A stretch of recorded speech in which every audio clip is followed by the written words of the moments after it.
Hey, everybody, welcome back to another amazing episode of the best darn show on the internet, The Oversharon Show. I hope everybody's doing well today. I have today's quote, and I'm going to read, and then Sharon, the lovely Sharon's going to pull a card for us. Or Today's two. quote, or two, maybe, or maybe 65. You never know. Today's quote is the totality of truth is present in every soul as a seed and can be brought to blossom if the soul devotes itself to the development of that seed. And that quote is by Rudolf Steiner. Matt is like absolutely perfect for this show. Steiner. Yeah. Yeah, I love that quote. It's great.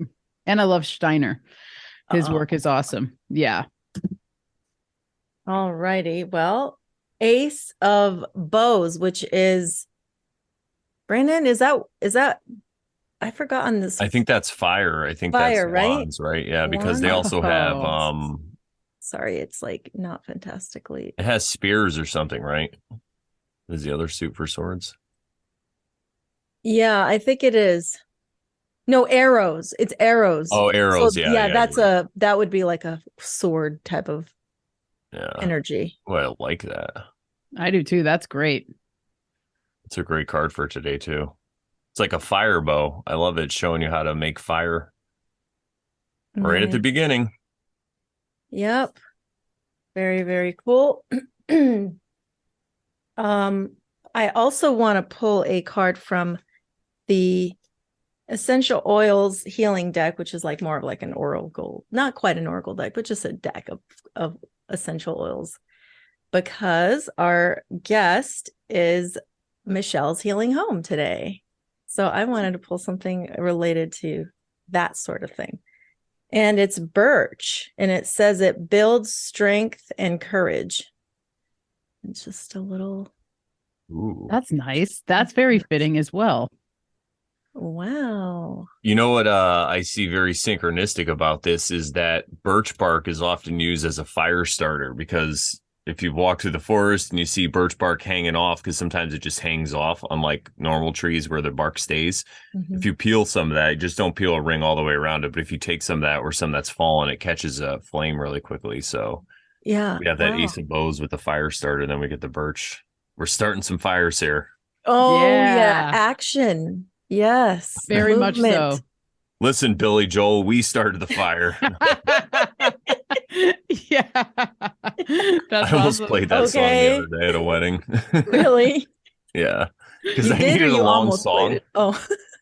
Sometimes I'll look, if it's during dinner or whatever, I'll look to play like a long song or whatever, so I can run outside and grab a smoke or something. Yeah, I was like, but I didn't. I played something else. Fire for a smoke. Yeah, I didn't even think about that till just now. That'd have been Dude, hilarious. I'm loving this weave here. This is awesome. Wow, this is so great. Okay. Yeah, because I always think about runes too. So when you have that Ace of Wands with the bow and how it's like kind of crossing, showing like sticks rubbing almost. Mm-hmm. Fire starter. There's the Nothi's rune, which is basically it's like one rune upright like this, and then there's one cross like this. And so there is the action like of creating a fire, creating a spark. And then birch is associated with the Berkana rune, which that's like my rune. It's totally, there's like this birch mother energy there. Oh yeah, this is great. It's so good. It's so good. And it totally lines up with all of our stuff. Even the quote, this is all very relevant for sure. Isn't it crazy? I love it. I love it. So without further ado, I will tell everybody who we have on today. We have Michelle's Healing Home. Her name's Michelle, obviously, I would think. And I came across her because of our friend Spoons. And because Spoons was kind of inside that little like community of Interverse and Chance Garten and stuff. And so she had come across Michelle's stuff through there, I'm assuming, and she'd bought some of her products, and she, you know, Spoons would always tell us about some of the things that she was buying from her, like mugwort and stuff like that. And at some point I decided to also get some things. So I got some shampoo bars, which I just washed my hair with this morning. Woo! And as we were chatting earlier, Brandon said he'd washed his hair with Michelle's shampoo bars as well. And Michelle washed hers last night. So we're all Michelle Healing Home washed hair today. So I love that. Shampoo commercial. So, yeah. So this is Michelle. She and I were chatting in one of her chats several days ago. And the topic came up of some of the things that we do in our lives and how we get to where we are. And I just thought this would be a great chat to have about her journey, how she came to do Michelle's Healing Home, including her spiritual journey, because I'm sure that had a lot to do with it. And we always love asking about those things anyway, because they're very relevant and very informative. And we love to hear about other people's life experiences. So did I cover everything? Without further ado, I think this is Michelle. Welcome. Hey, thank you so much for having me. Very excited to be here with you guys. And yeah, all the subjects that we talked about backstage that we're going to cover, I'm so into it. I love talking about people's stories as well. And I know through our conversation, we're going to be able to learn about each other's stories, which I'm excited about too, because, you know, to me, everybody has a story, and it's regardless if you feel as though it's important, it's important. It's totally important to not only your own life and the people around you, but like the whole web, you know, in general. Every single story matters. And so I feel like we as a society are we're like in a way encouraged to share our stories, but I think in another way, we're kind of told to not share stories in some certain way. It's kind of weird, you know, because I don't think that, you know, at least from my experience in normie school, you know, no, your teachers aren't really asking about your story. It's more through, you know, okay, well, how would you relate this book to you? But you really have no connection to a book that you're told to read, maybe, you know? And so I feel as though, people just aren't encouraged to share their stories as much as we should be. And so that's why I think it's important, shows like yours who are encouraging other people to share, and you are wanting to hear each other's stuff. So it's really great. I'm excited for sure. Yippee. So tell us about how you, like, where you were born, how was your family life growing up, and maybe kind of like what religious beliefs you kind of grew up around and stuff like that, and how they influenced you. Yeah, for sure. So I am originally from Milwaukee, Wisconsin. I'm currently living in Washington State and have been out in the Pacific Northwest for, I think it's been about 14 years now. And I was born in a town called West Allis, Wisconsin, to be very specific. And my grandma still lives there. And a lot of my family is actually still in Wisconsin. And I'm going to be heading back there very soon. My brother's getting married, so that's exciting. My younger brother is tying the knot, which is awesome. The family is stoked. And so, yeah, I was actually born on a Friday the 13th, which is always kind of an interesting thing for me.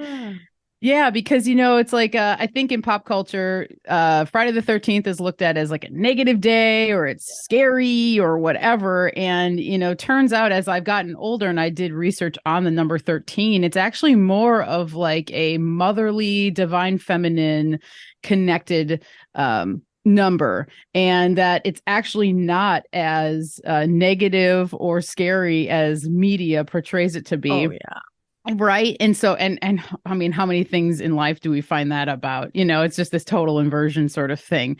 So once I started learning that, I actually, it opened up a whole new gate for me to actually understand myself a little bit better. And it helped me to understand like who I am a little bit more. And it helped me make sense of certain things too.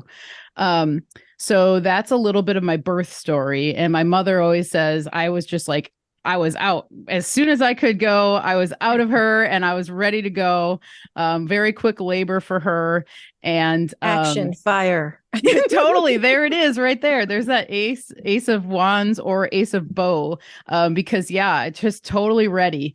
Yeah, as far as my spiritual journey, I was not raised with any religion really whatsoever. So I guess I wasn't really raised atheist. It was just open. Mhm. And so Yeah. my dad unfortunately lost his dad when he was really young. So my dad was 13 when my grandfather passed away. There's a So 13 again. there it is. Yeah. Oh, that's a good one. And so until I didn't make this connection until I was really much older, but my dad, I think, always looked at things like what kind of God would take away a son's father at such a young age. So he grew up, without a dad and had a lot of anger surrounding that. And I think that influenced him to kind of turn his back on any kind of, spirituality or a concept of God, what have you. And so I think then he kind of tried to protect Eric, my brother's name is Eric, my brother and I, from those sorts of things, from being put into a box. And so one of my early childhood memories was my mom wanting my brother and I to go to Sunday school. And we went like one time. And I remember not really, I was an anxious kid. So I had separation anxiety. So anytime I got dropped off, even if it was at grandma's house, I was just like a ball of nerves and wondering when my mom and dad are coming back to get me. Are they ever coming back? Whatever. And so being at Sunday school, I remember having so much anxiety being there. And then when my mom picked us up and she brought us back home, and my dad said, my children are never going back there. No, they're not having that experience. I don't want them to go through that. And that was it. And then that was that. And so as I grew up, I never really considered myself an atheist, but I always questioned. I was like, well, what is it? So who are we? I always sensed that there was something higher than me, but I never knew what that was. I was always open. And so, but I always kind of would say, I don't necessarily believe in a God because I didn't even know. I didn't know, And so I didn't really have much influence, but I'm actually really grateful for that experience because it allowed me then to develop my own spirituality in my own way, at my own time and at my own pace. And I've heard so many stories of children, being forced into certain religions, and then it either just them having resentment against their parents for it, or all sorts of things that happen. So yeah, I mean, I'm grateful for it, for real, because now I have a totally different outlook on it. And I do believe that there is a creator God for sure. And there is something that is something, a force, what have you, that is in charge, I guess, but more of looking over us and having influence on us in some certain ways that we might not even be able to understand while we're here in the 3D, because we might not be meant to understand it entirely. I think we're supposed to have a mystery of some kind. Oh yeah, absolutely.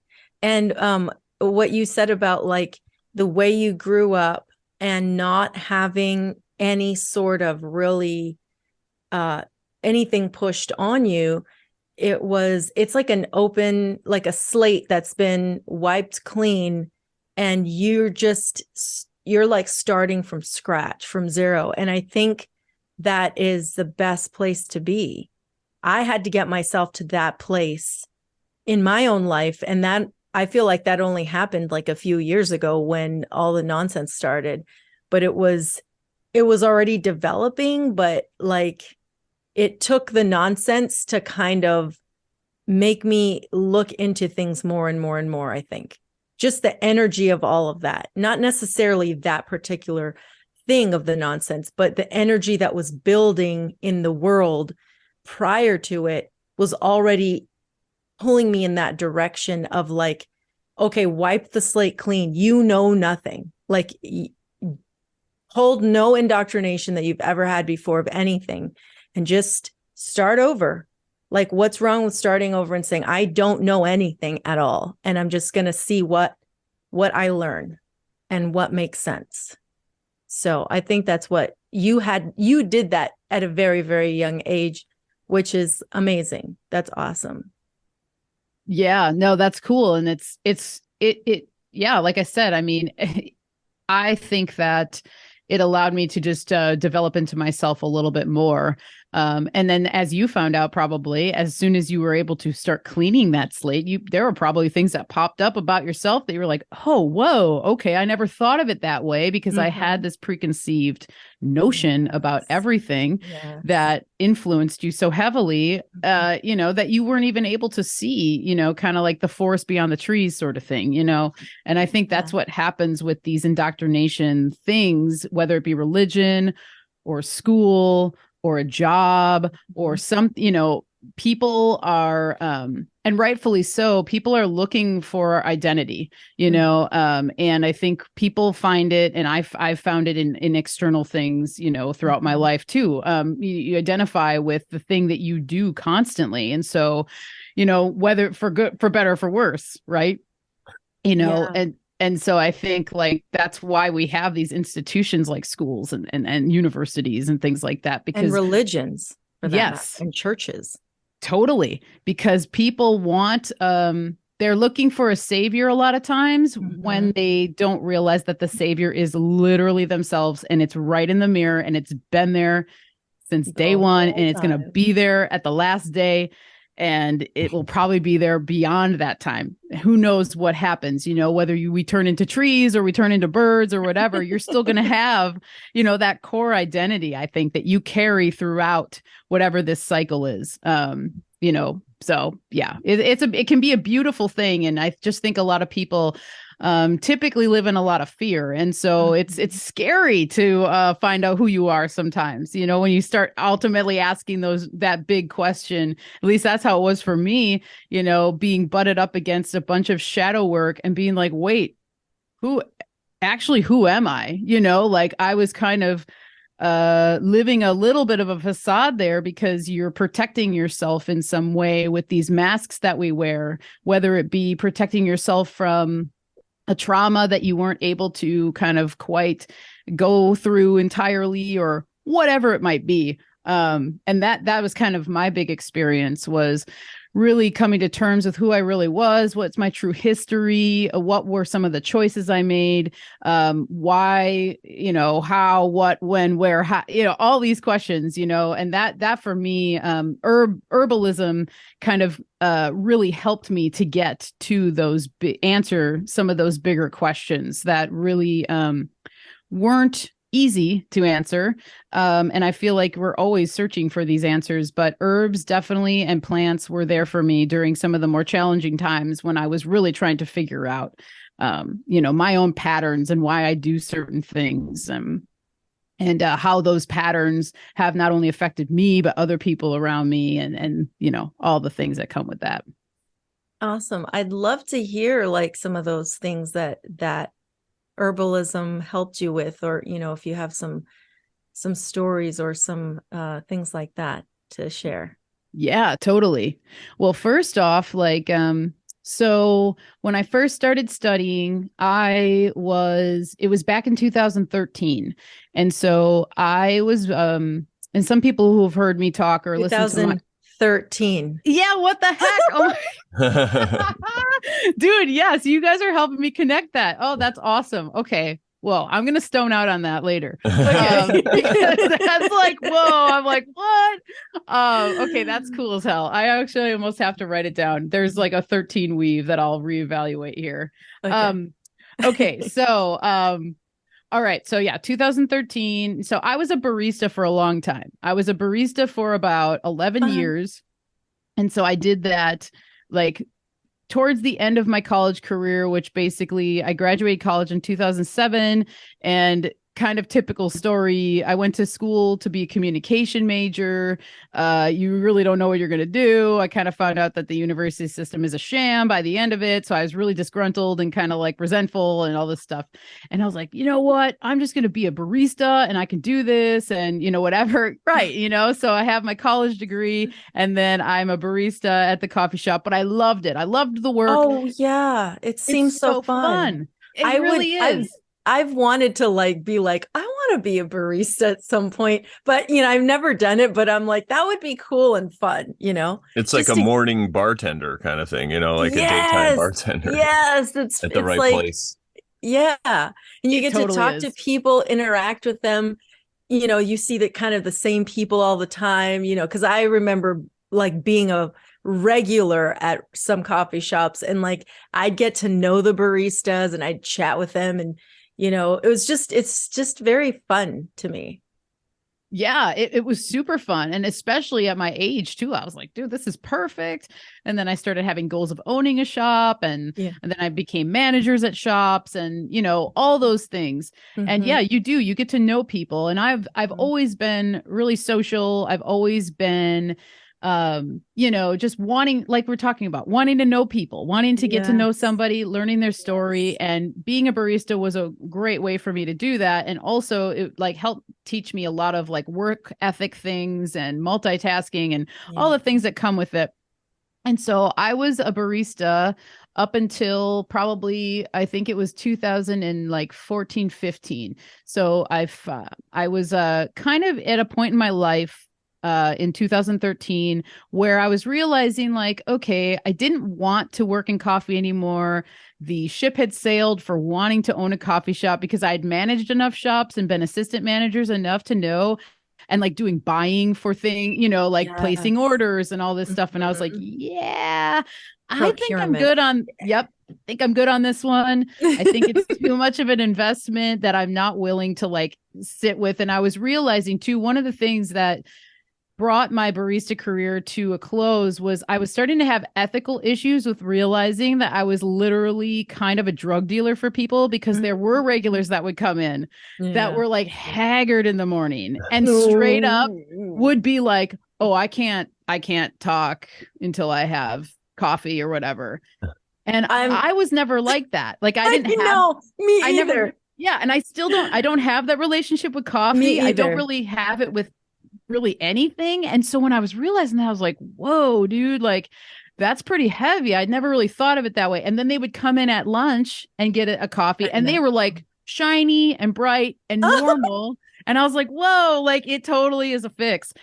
And then I'm like making 16-ounce lattes for people with like sugars and all these things in there. And I was like, there's some ethical thing I'm butting up against with now. And so it was just, then it became more of a job. And so then it was just like, I was losing the love for it. And Mario, my boyfriend at the time and currently still, he's always been he was always like an entrepreneur, like from a young age, got started like in high school. He's like making like Blink 182 like clocks and stuff and like selling them. And he was, he kind of like took the route of art and graphic design from an early age. And so he was always just doing his own thing. And so when we got together, he kind of noticed he has like lit so many light bulbs in my life, and it's such a beautiful thing. But one of the things that he noticed about me was like, you're really unhappy in this job, and it's a job, and you're working your ass off for like peanuts. And he goes, I know you could do something else, And so he just started to encourage me to just find other interests of mine that I would like lay into, And so with all of that, he was starting to look into herbal smoke blends because we love smoking cannabis, and that was one of our things together. And he was like, so I kind of want to learn about herbs you can mix with cannabis to start smoking and, make your stash kind of like go out longer too. Yeah. And so he started researching this herb called Damiana. And Damiana is local to Mexico. It's a beautiful plant, and it is very calming and soothing to the central nervous system. It's known as an aphrodisiac too, and so there's all sorts of things you can use it for. But it's really well known as an herbal smoke, and it blends really well with cannabis. So one day he called me and he's like, hey, so do you want to go to this herb shop? I found it. Like, are you down? And I was like, oh, of course I'm down, So we go and we walked in, and I was just like, whoa, I don't know. I've never been in a place like this before, but I want to be here whatever it Oh. is. And I just knew at that moment, like, whoa, this could be your thing. Like this, you need to follow whatever this feeling is. Cause I was like looking around and like people in line had like jars of herbs in their hands and like, you know, just all this stuff. I was just like so fascinated by it. And so anyway, I ended up going back like a week later to find out if they had classes or, you know, whatever. And the girl at the counter was like, well, we also have an internship program. And so it's like a 6-week program or however long it was. Just come to this meeting and sign up. You had to like write a letter and all these things. And so anyway, I ended up writing a letter as to why I wanted to do it and blah, blah, blah. I went to the meeting and I ended up getting a spot as an intern. And you basically start working at the herb shop. You know, it's a volunteer thing. And so I did that. And it was like, this is totally something I'm going to fall in love with. I could feel it. And then they ended up hiring me as a as a staff member. And then the rest was history. So I started working there and I worked there for about a year and I helped them open one of their newer shops. They were in the process of opening a shop when I started a second one. And so I became an employee at that new shop. And, once I started working there, I was like, I need to pursue this further. And I ended up starting my own like small herbal, product company. And it was called Sea Goat Herbs. And because I'm a Capricorn.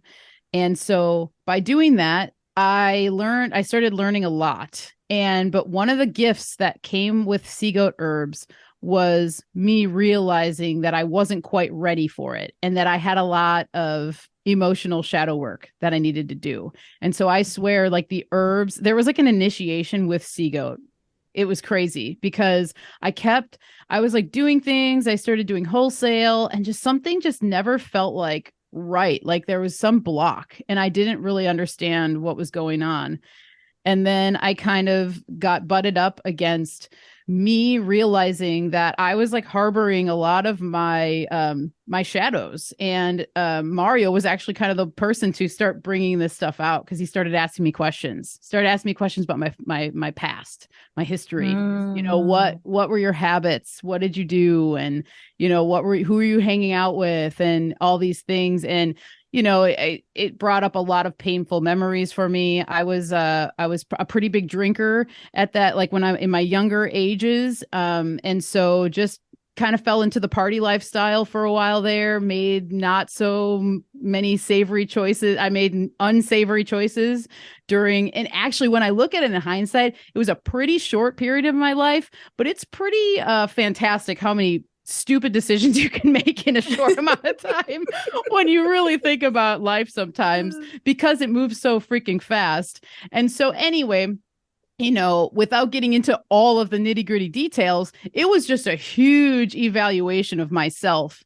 And the feelings of embarrassment and guilt and shame. And then, you know, just having to deal with that stuff and literally just talk about it and how painful it was to talk about it. And that's when I realized like, whoa, these were huge blocks that needed to be worked through and gone past in order for me to get to Michelle's Healing Home. Because there was like a period of time, it was maybe about 6 months to a year where I was just like, you know, when you're doing that kind of work, when you start going into the darker sides of yourself, you go into a different mode. At least I did, because you're going through your compartments. All the things you've compartmentalized, you're opening these compartments and you're almost like, I don't know what's in there. I don't know. I don't remember. And then you open it, you're like, oh, that's there. Okay. And so at least for me, I was like in survival mode for a good while there. But the herbs always helped me and guide me through it. And I like knew that the herbs I just needed to keep following that weave, whatever was going to happen, whatever decisions were going to need to be made. I was going to just stick with the herbal thing. And I did. And I'm grateful I did, because once I got through that period of time, I was realizing that with being Sea Goat Herbs, I felt like I also like pigeonholed myself as just an herb company. And I was like, wow, but I'm like a homemaker and I have like all these homesteading skills and gardening that I'm interested in. And so I'm like, how can I incorporate all of these things into one? And then it was Michelle's Healing Home, because I felt like it encapsulated all of it in one place. And then ever since then I was able to I felt like I was able to be myself a little more. Because the other thing I can admit, early in my journey, it was like I looked up to a lot of herbalists and I felt like almost like you end up just like mimicking what other people are doing because you're not entirely sure what to do. And so I found myself like making videos about like, I don't know, lemon balm. And I would just, okay, list off all these things about lemon balm. And then because like that's what I saw other people doing. It's like, but what's your connection with it? You know, and Michelle's Healing Home has helped me to share more of my genuine connection with things, which in turn has I feel like made me a better herbalist and all sorts of stuff. It's got me more connected to my life and nature and plants. And the plants opened themselves up to me much more when I made that shift. And I just was allowing myself to be myself. And what do you know? You know? That's awesome. I really love that, the concept of like a significant other helping you guide you to see your shadow and help you work through that.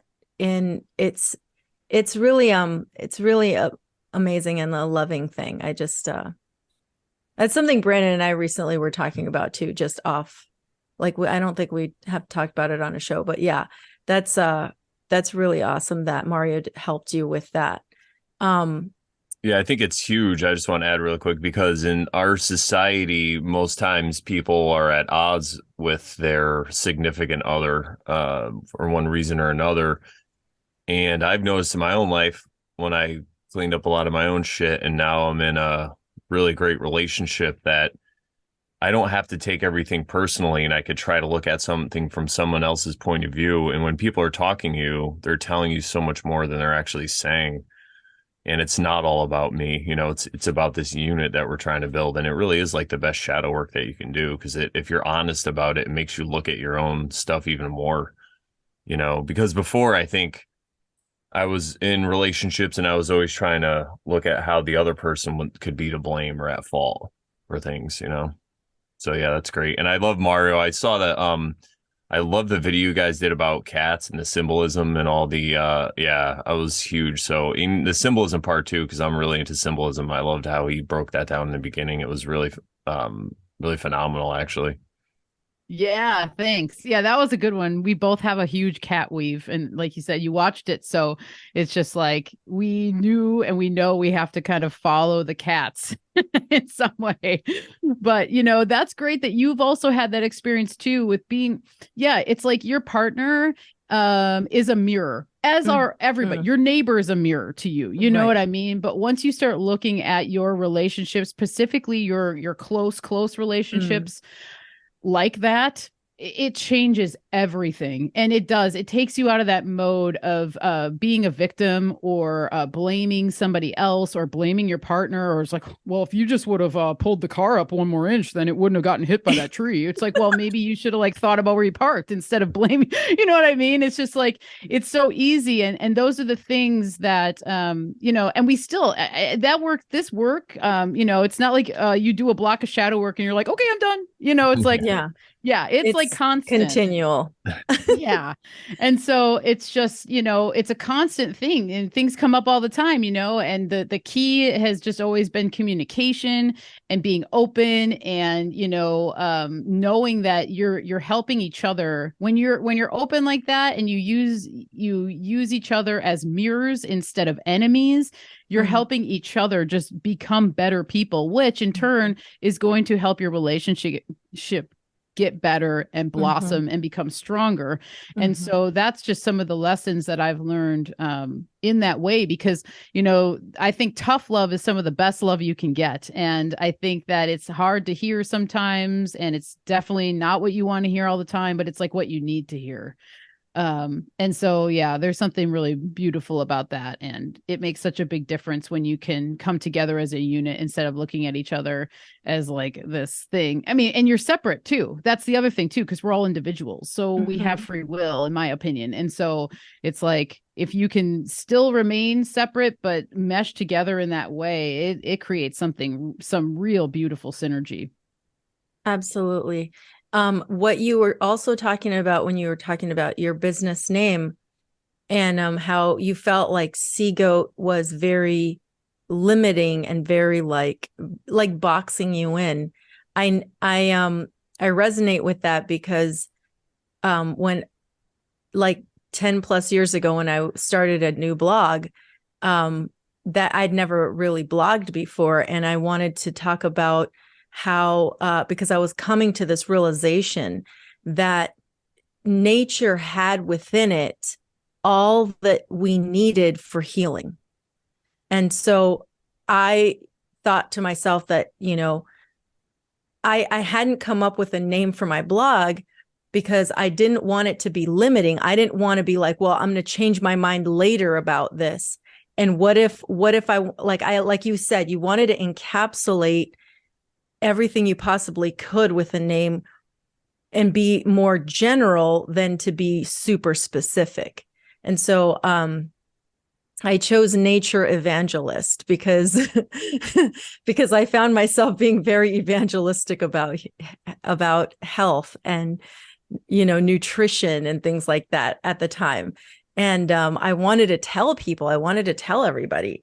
So I came up with Nature Evangelist as my little blog name. But Yeah, so that's why. Oh, go ahead.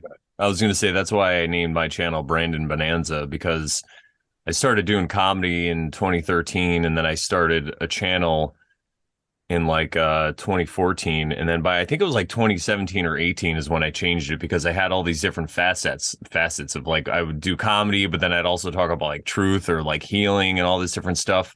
So I'm like, it's just a bonanza of all this great stuff. So yeah, I hear you. Yeah. No, that's awesome. Also reminds me of like how some people like will ask you, well, like, what do you believe? What's your worldview? Or what do you like? What's your religion? Right. And it's like, well, I don't really have one because I'm not going to box myself into something, because what if I change my mind later because I come across more information about what this realm is all about?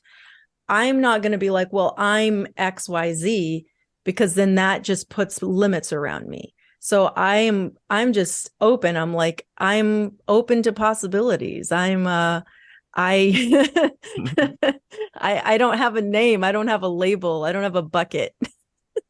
No, that's a good way to be. And that's something I've, really think about a lot, are labels, and especially too, it's just like, it's hard to, when you start describing someone, and you guys know, it's like if you have guests on as a show, you're going to write a description. A lot of times you end up saying they are a this, they're a that, they're a this. And it's not a bad thing. And I think that it's a good way to describe things. But sometimes I'll think about that and I'm like, but we're all so much more than that. It's just like, we're so much more than that or whatever.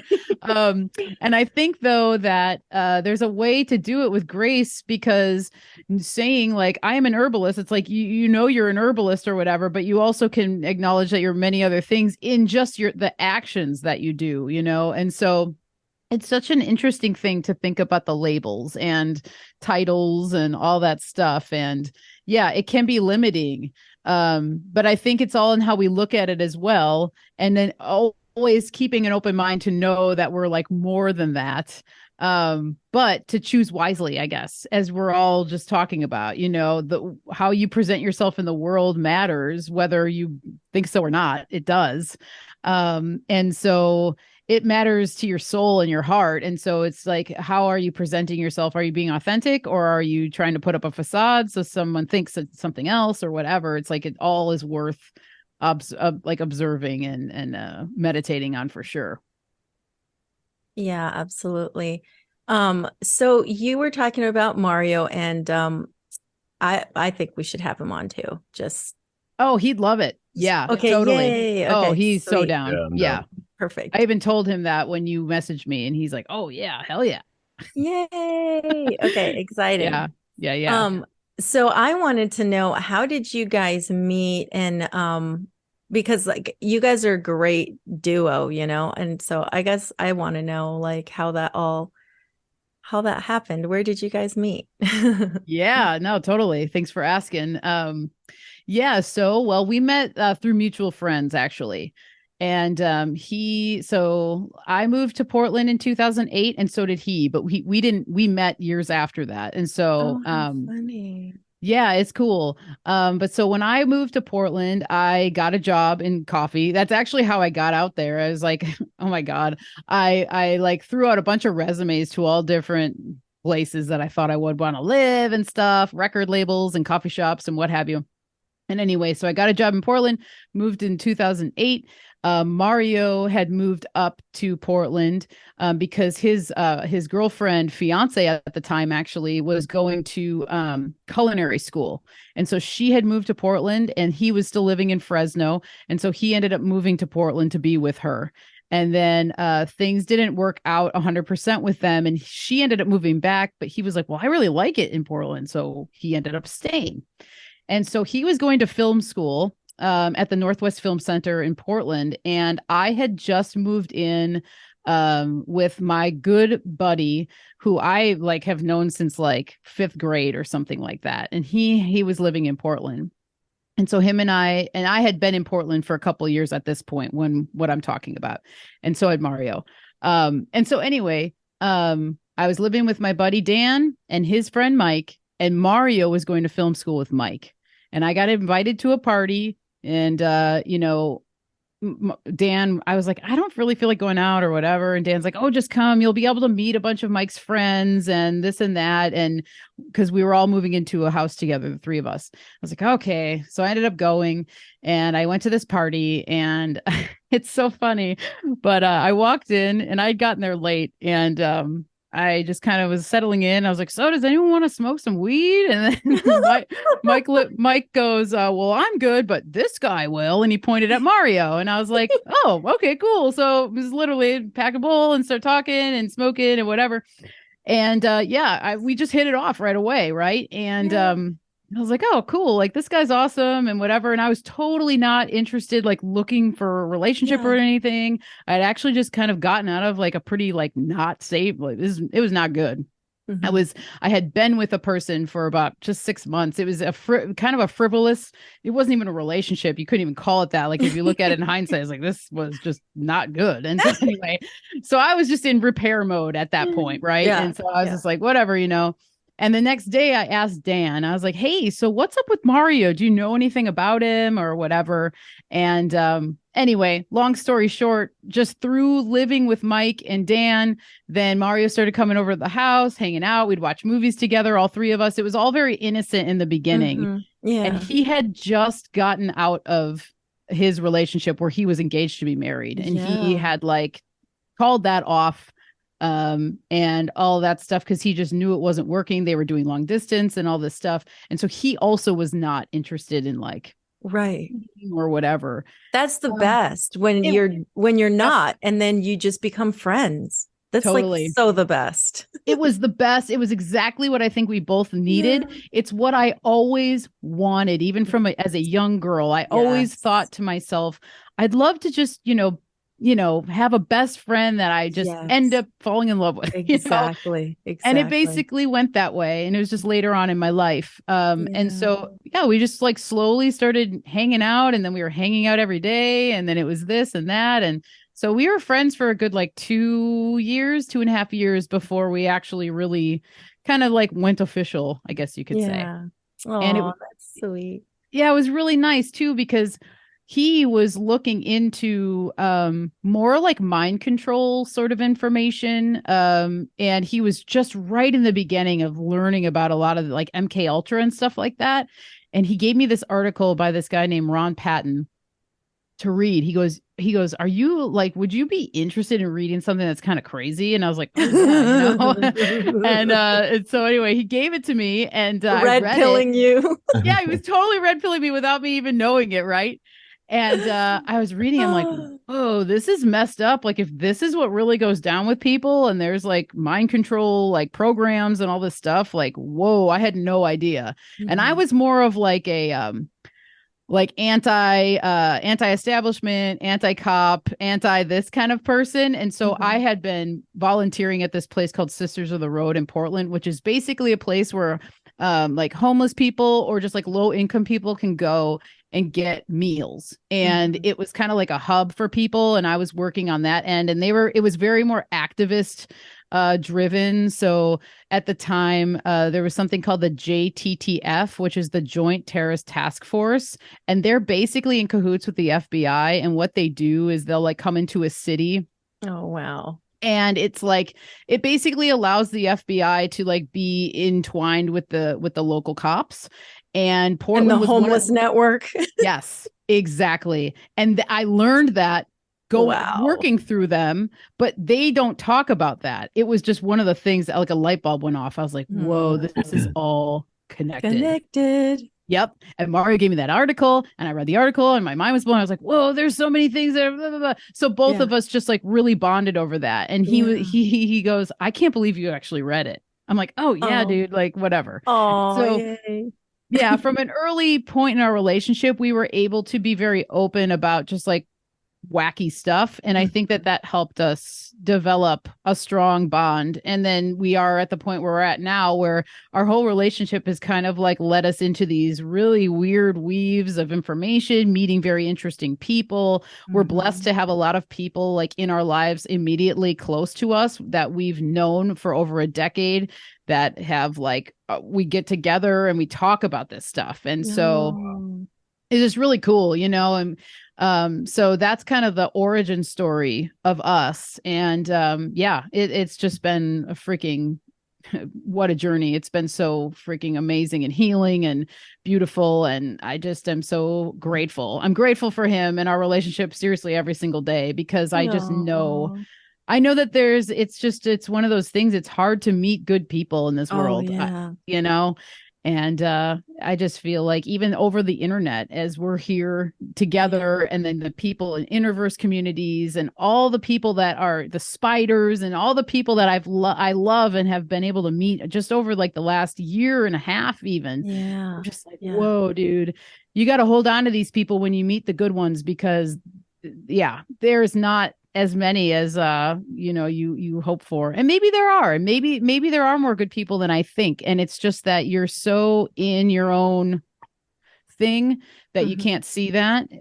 But I just know that you have to really value the good relationships where you feel that resonance with someone, and you have that intuition of like, I don't know why, but I need to talk to you, or I don't know why, but I'm going to get to know you for some reason, or whatever. You get these hits about people, and it's good to follow them. And then you get the hits of you should stay away from that person, and you should listen to that too. Yes. Yeah. I've needed to listen to you need to stay away from these people sometimes. Oh yeah, we all 'Cause have. I'm too I think I tend to think highly of people, and I tend to think of them as just being good natured, and sometimes it's just not the case. And it may not be so much that they're bad people. It's just they're in a place in their life right now where they're encountering something that is something they need to go through, and I don't need to be part of it, because it's toxic, and God bless them. It's seriously the best you can do is Yeah. give them blessings, hope for the best, and release it. Because yeah, those types of people will literally drag you down, because they're usually really unhappy, unstable, just they're just unhappy a lot of times, and they're usually pretty miserable, and they will bring that energy onto you whether you ask for it or not, just because it's in their nature. And it's okay to like allow someone to leave your life, or you leave their life, and you can forgive them and not have them in your life. And I know that's kind of like a cliche thing that you hear in like, self-help or motivation things. It's like you can forgive someone and still just like you can still be okay with them, but they don't have to be let back in. You don't have to have a relationship with them. And I think that that's part of my healing journey has been forgiveness. You know, forgiving myself was a huge one. And then realizing that I hadn't even done that. I've never even taken the time to even think about doing that. And then it's also helped me to forgive other people who have either wronged me, or I just noticed that it's like, yeah, you've done some crappy things. I forgive you for it, but I'm not going to be around for it anymore. You know? Yeah. And I think that's so valuable. It's so key. And it's easier said than done a lot of times too, for sure. Yeah. What I found also about forgiveness is it's just really all about empathy, because somebody could do all these terrible things to you, and you could either view yourself like a victim, or you could say to yourself, maybe they did this to me, you know, because their dad used to lock them in a closet and throw hot water on them. My Yeah. friend in the Marines used to say that all the time. He's like, I'm gonna lock you in the closet. Anyway, so I don't know why they came up, but yeah, I think so. If you could empathize and say, oh, they're not coming after me because they're a bad person, or because they hate me, or it's because of me, or they're doing something against me. They're just lashing out in the only way they know how. They're like maybe like a grown child at some point. Yes.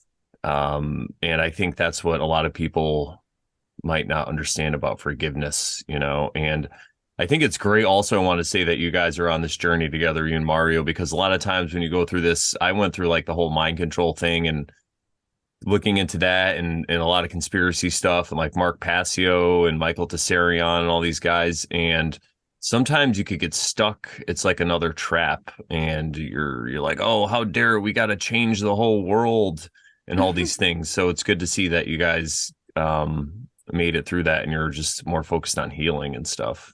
So I think that's really what's for me anyway, that's what's important.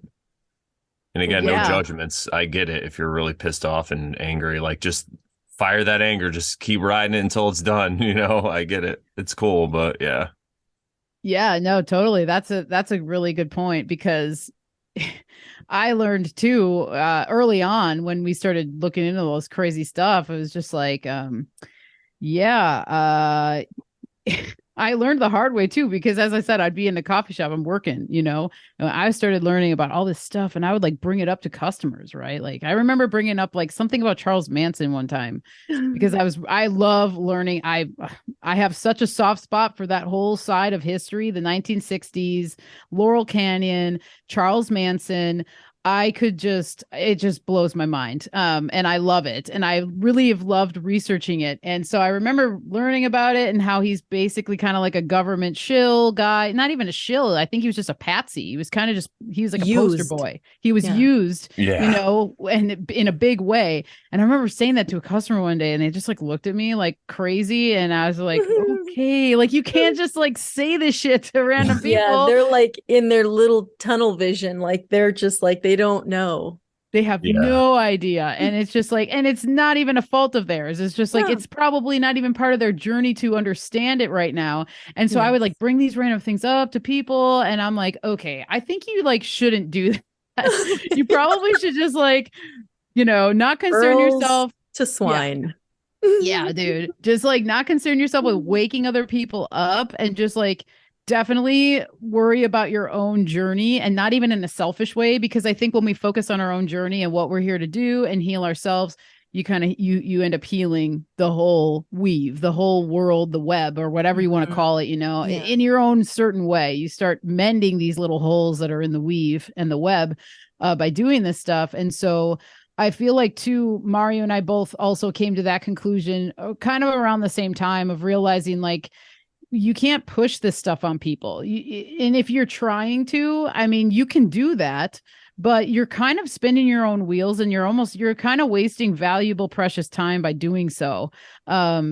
And I think that same way about like revenge and stuff like that. I've never been a person that's like, oh, I'm going to get revenge on them, or they must, you know, blah. And I'm just like, and there's been people in my life that probably deserved revenge, you know, but it's like, I don't know. I'd rather just continue on and allow it to go. Cause guess what? They're super not doing well. And like, if, you know, they're not good. And so they're already kind of in their own hell. If people choose to do things to you that make you feel as though they need revenge, they're in their own hell.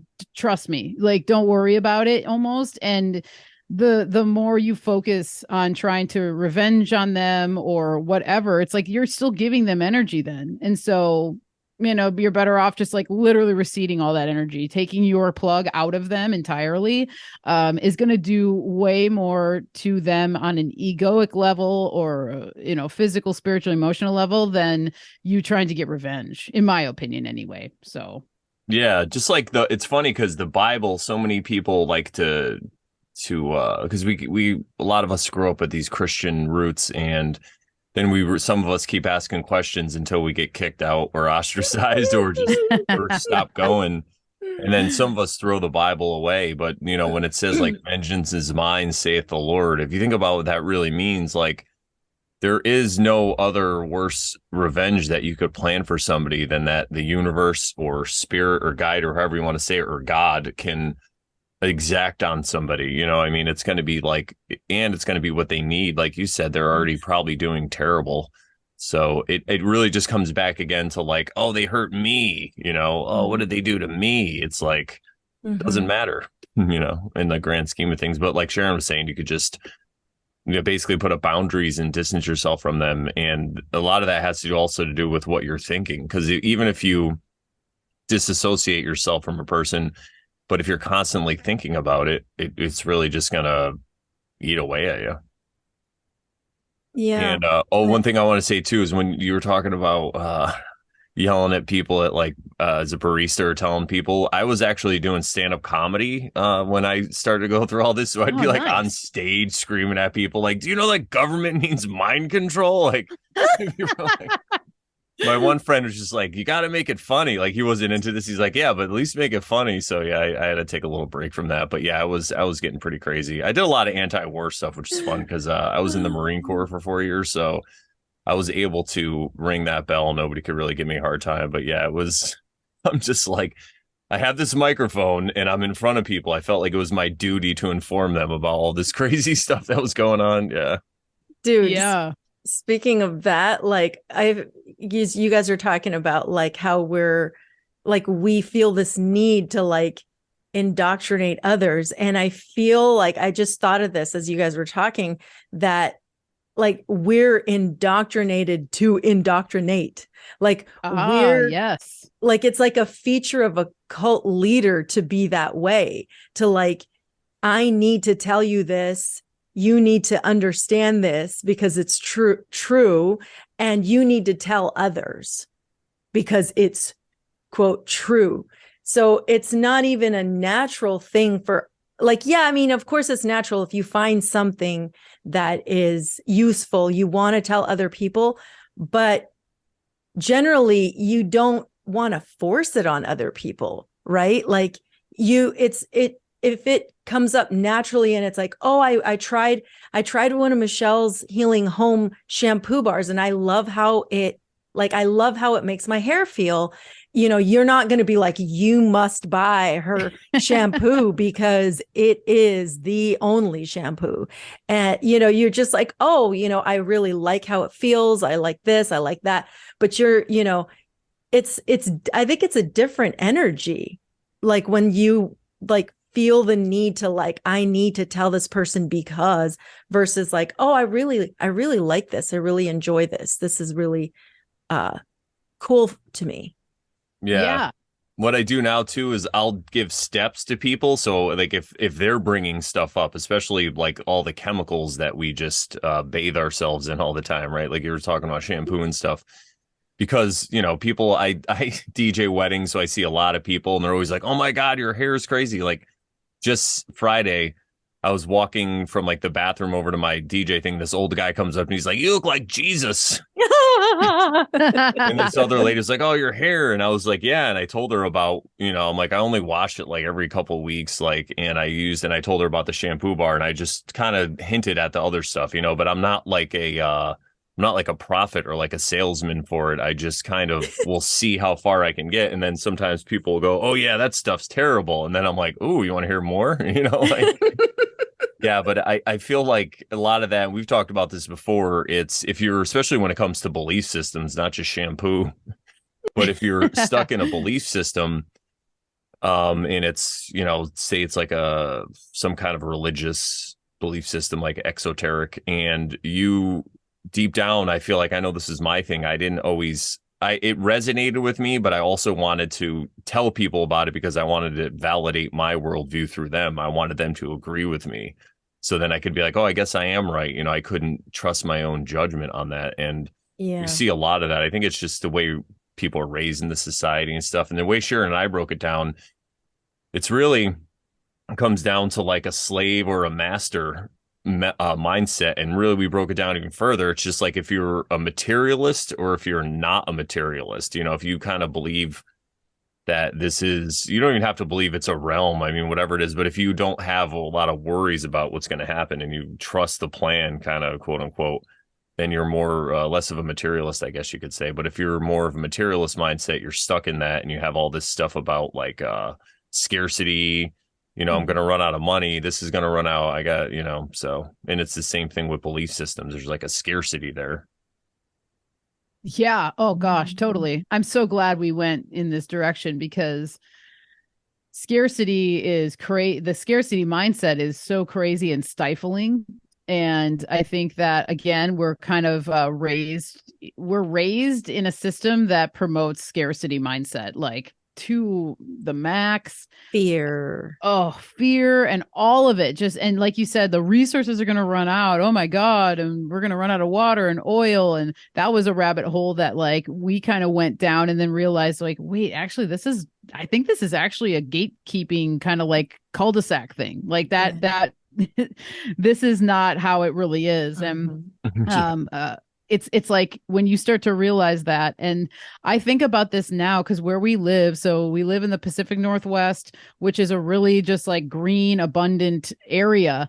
But I was on a hike this morning and I just am looking around and I'm just like, dude, I mean, nature is just the epitome of abundance. And it just like totally shares with you how much abundance there is in this, on this plane, in this place, whatever you want to call it. And it just it seriously is humbling. And it like you take it a step further, and then I always then will like remember how much of a scarcity mindset I was in, and actually how much of a block, an emotional block that was for me. And then that blocked me too. Like with Sea Goat, it wasn't just doing shadow work shadow work was part of it because part of my shadow was realizing how much of a scarcity mindset I was in and how fearful I was, and how that actually kept me in more of a even just like a living paycheck to paycheck mentality. Yes. That's scarcity, you know. Yes. And it's unfortunate that a lot of people have to live that way. And you know, it's set up so that people are in that lifestyle, and it's unfortunate. It hurts my heart a lot of times when I think about that kind of thing, because it just is like, whoa, wow. I mean, it's like it literally keeps people there forever, and they're never able to really get their head above water or get out of it or whatever. It's the rat race. It totally is. And it's like, I can just even remember, you know, bless her heart, my mother, like even like, you know, as a young age, like there was never enough. Oh gosh, well, okay, you know, and it's not like we were raised with a lot of money or anything like that. It was just like, there was just always scarcity around everything, and it bled onto me, and it caused me a lot of anxiety and all those things. And so once you start getting out of that mentality, things really start to open up. And the truther community, depending on what avenue you go down, it's like it so promotes scarcity and fear that it's like, whoa, this is really nauseating and bad. And like these people think they're woke or awake, but they're sitting here worrying about the next big event that's going to take us all out. And then the thing that drives Mario and I crazy that we'll talk about a lot is like, there's always an event that's going to come. Okay, November 10th is the big one. We're going to have the big one in this area. Always. That comes, it goes. All the people that were sitting there telling you it's going to happen never acknowledge that November 10th came and went. Nothing and happened. Then they're on to the next one. Oh, well, now it's going to be July 8th. Yeah. And then you ask them, we've done it before, and you ask, so what about that thing you talked about in November happening? That never Oh happened. yeah, well, it turns out that they found out that there was a something in the article that said this, and it's just like all excuses all day. Yeah. And it's just another thing to Mhm. avoid self. Avoiding Yes. self is really easy to do because it takes away the pressure of healing yourself and becoming better and breaking habits and patterns and all this stuff. And so it just is so wacky to me that the truth community, a lot of it, a big part of it, is like that. And it's like, well, then that you're really not interested in truth, in my opinion, wholeheartedly. Not to say that these people aren't good people or they don't have good intentions or that whatever. It's just that if you were, you'd be open to the fact of knowing that you sat here for 2 months talking about this event. It never happened. You would at least be able to come back and acknowledge that it didn't happen and take accountability for all the people that you told that was going to happen. And so when there's a lack of self accountability too, like all sorts of problems arise as well. Yeah, and I've been hearing about that there's going to be empty grocery stores since Y2K, like since 1999. I've been hearing, Right? and then FEMA camp since like the mid 2000s. Now I just tell people, I'm like, well, I guess I'll just have to be the funniest one in the FEMA camp. I'm like, if they put us in camps, and I'm just going to be the funniest one there. Like, I'll just have my own sitcom where it'll be like Hogan's Heroes, but it'll be me in the FEMA camp, like causing trouble for the guards or whatever, But I always Oh, say that to dude. people, I'm like, who do you think they're going to have as the guards? I'm not saying that I don't think something like that could happen, but Right. I don't think that they think far enough ahead. I'm like, I think that the government's trying to trick you into thinking they're a lot more powerful than they are. They usually just act through like spells. And it really happens because, like you were saying, people live paycheck to paycheck or they're heavily in debt. So when these pranks come along, like what happened in 2020, they have no choice but to cover their face, because if they don't cover their face, in their mind, they're going to lose their source of income and all this stuff. And they're so heavy in debt that they just kind of go along with it, Yeah, it's true. It's super unfortunate. Gosh, it's so crazy. I know. And now to see like the programs that were kind of instilled during 2020 and kind of just like seeing the differences in how things are and what we're moving towards. And I just think a lot of it was AI driven and stuff like that. A way to get people more used to, not going out to get things or seeing people for a long time or whatever. And here we are, obviously on the screen having a beautiful conversation. And so, but I think it like prepped people to get obviously more used to doing things like that, like going to school or things that where you would go out to do, with people who are local. We don't live like locally. Yeah. So it's like, We would have always had to do this. Exactly. It's like if we could have met at a coffee shop, maybe we would have done that, but that's not an option. But like if you're taking children out of schools where they literally live 2 blocks away from it and they have to sit at their house and do a Zoom class, it's like, that is programming like to the max. And it's going to be it'll be an interesting ride to see how all of this stuff starts to really play out.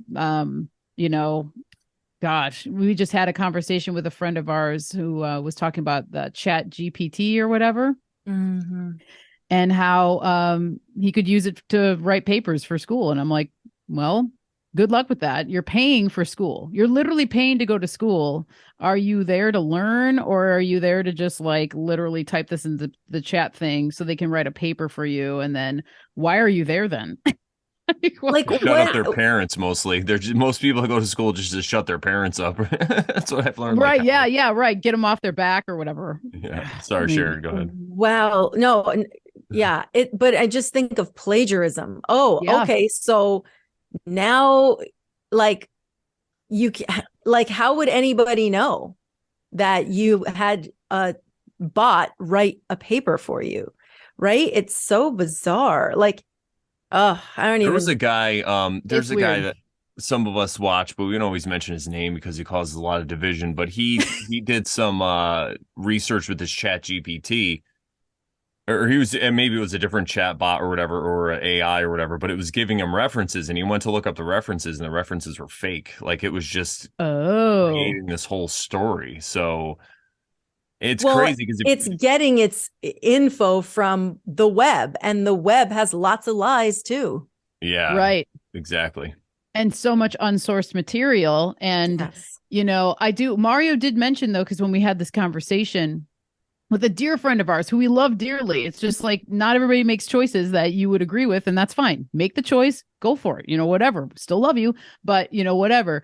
But he was talking about how they are developing things. He's read it somewhere that there are things developing or that have been developed to be able to find out if it has been written by a bot. Oh my gosh. So there are even going to be programs that like either a school or teachers or whatever can run your shit through to see if it was. And what's funny is it'll probably be a bot reading if a bot that's just ridiculous. That's just ridiculous to me. It reminds me of computer viruses. Like they started computer viruses allegedly so they could sell the antivirus stuff, so it's like a scam, right? They write both, people. Yeah, they wrote both of them. But it also reminds me of, and this is a very polemic type of topic, but I'll try to use words that aren't triggering. But it reminds me of like people who choose to appear the opposite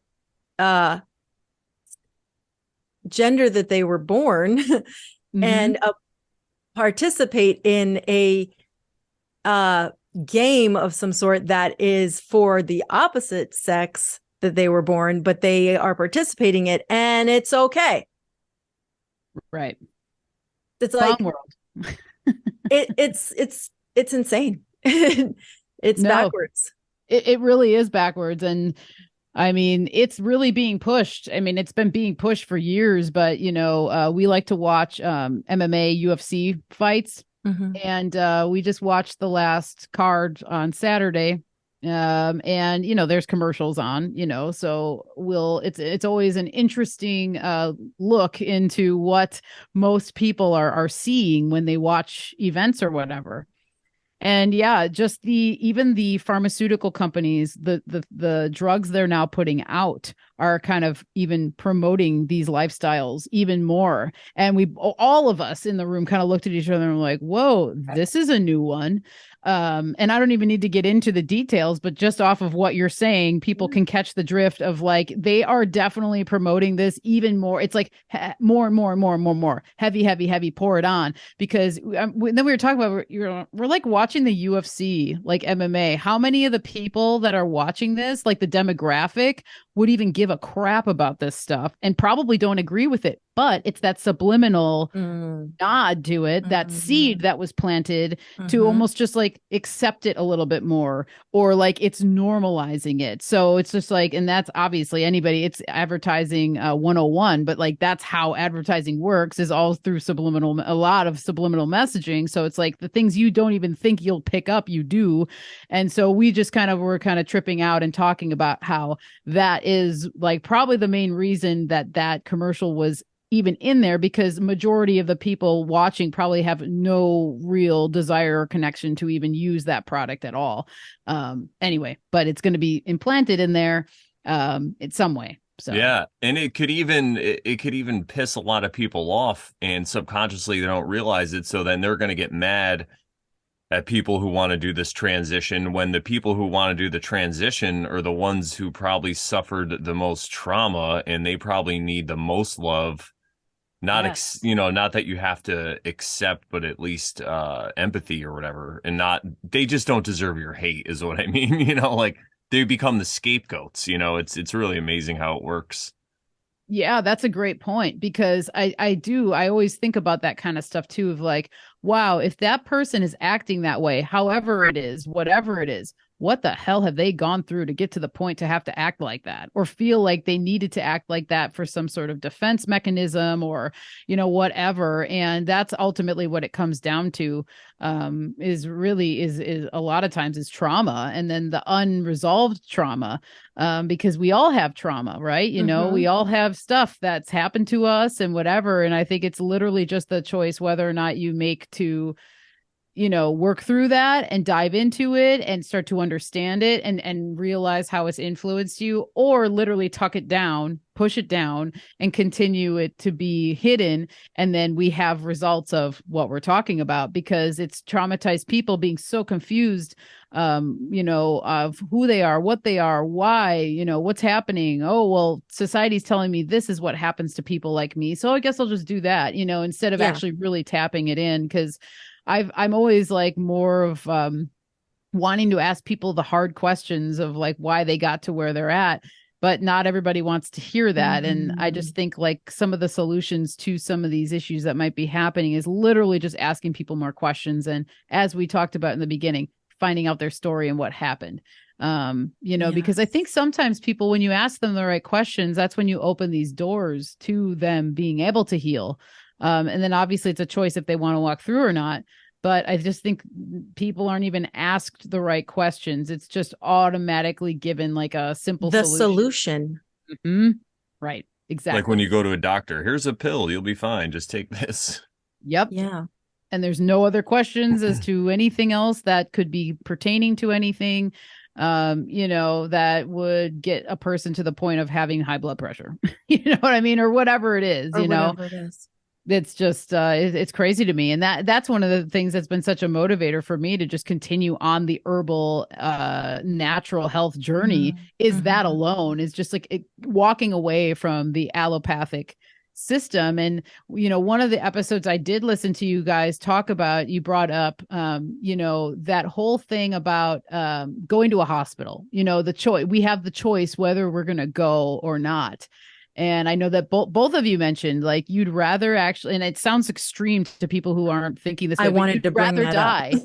Yeah, you'd rather die than go. And dude, I feel the same way. And when you guys said that, I was like, oh, dude, sweet. Like, I mean, I know there's other people out there that think that way, but there are very few of us. There are. And it's like, there's so many things that go into that mentality, obviously. And I think like basically the number one thing is like not fearing death and not being afraid that, okay, this is going to come to a close now.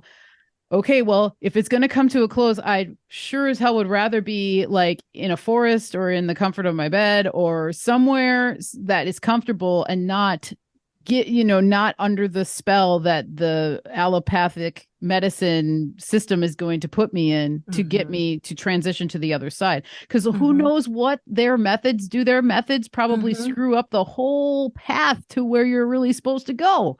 Because how many people die on morphine or drugs that are so heavy that you wouldn't even be able to decipher what's going to happen. And so these are some of the things that I've thought of over time of just like, okay, so if you're so under the influence of something that they've given you or you're whatever, are you going to be able to make the right choice on the other side?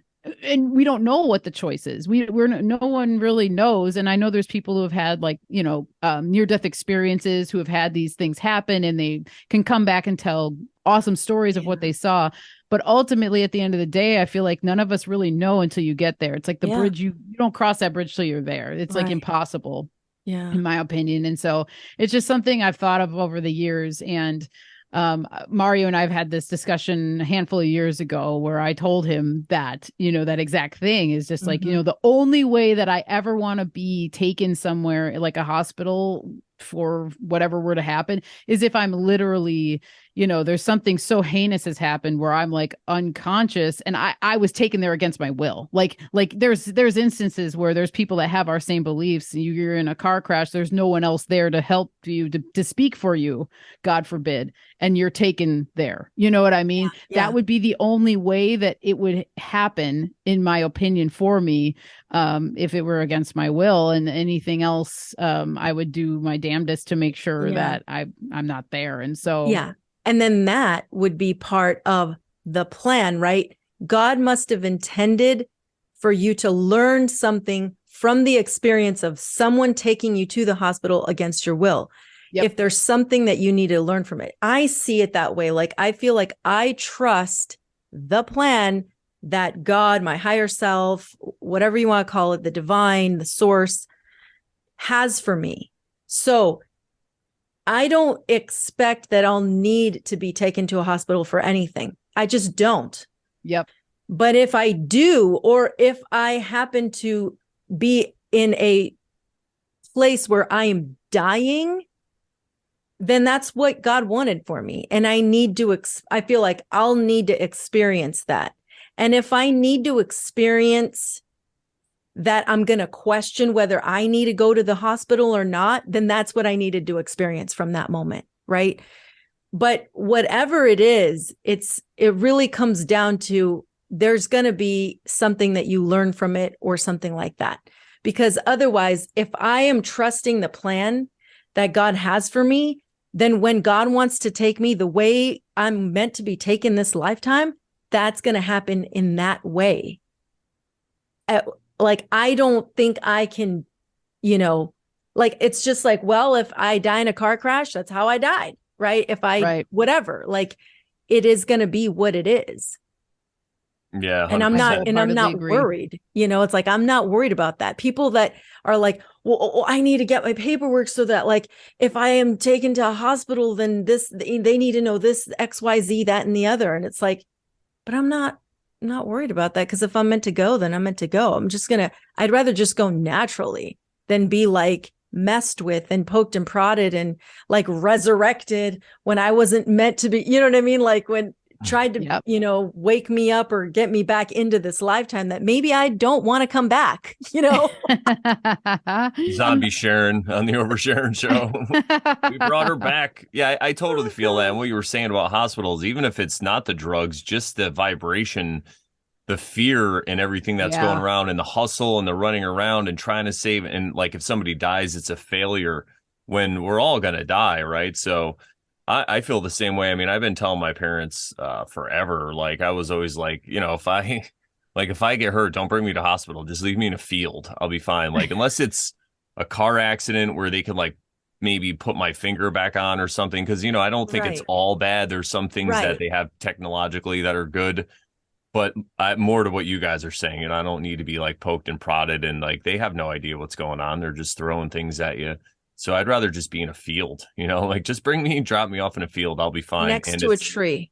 Yeah, right next to a tree. Yeah. And it reminds you of something that I've heard in this Dune book series that I've been so obsessed with. Fremen, who are the the natives, they have this saying, and it's like, if God wants somebody to die, he will cause his footsteps to like bring him to that path or whatever. If God wills for somebody to die, because somebody says something about, like, you got to be more careful or whatever. And he's like, well, if God wills it for me to die, then he'll cause my footsteps to bring me there. You know what I mean? Like, it's going to happen. So I like that.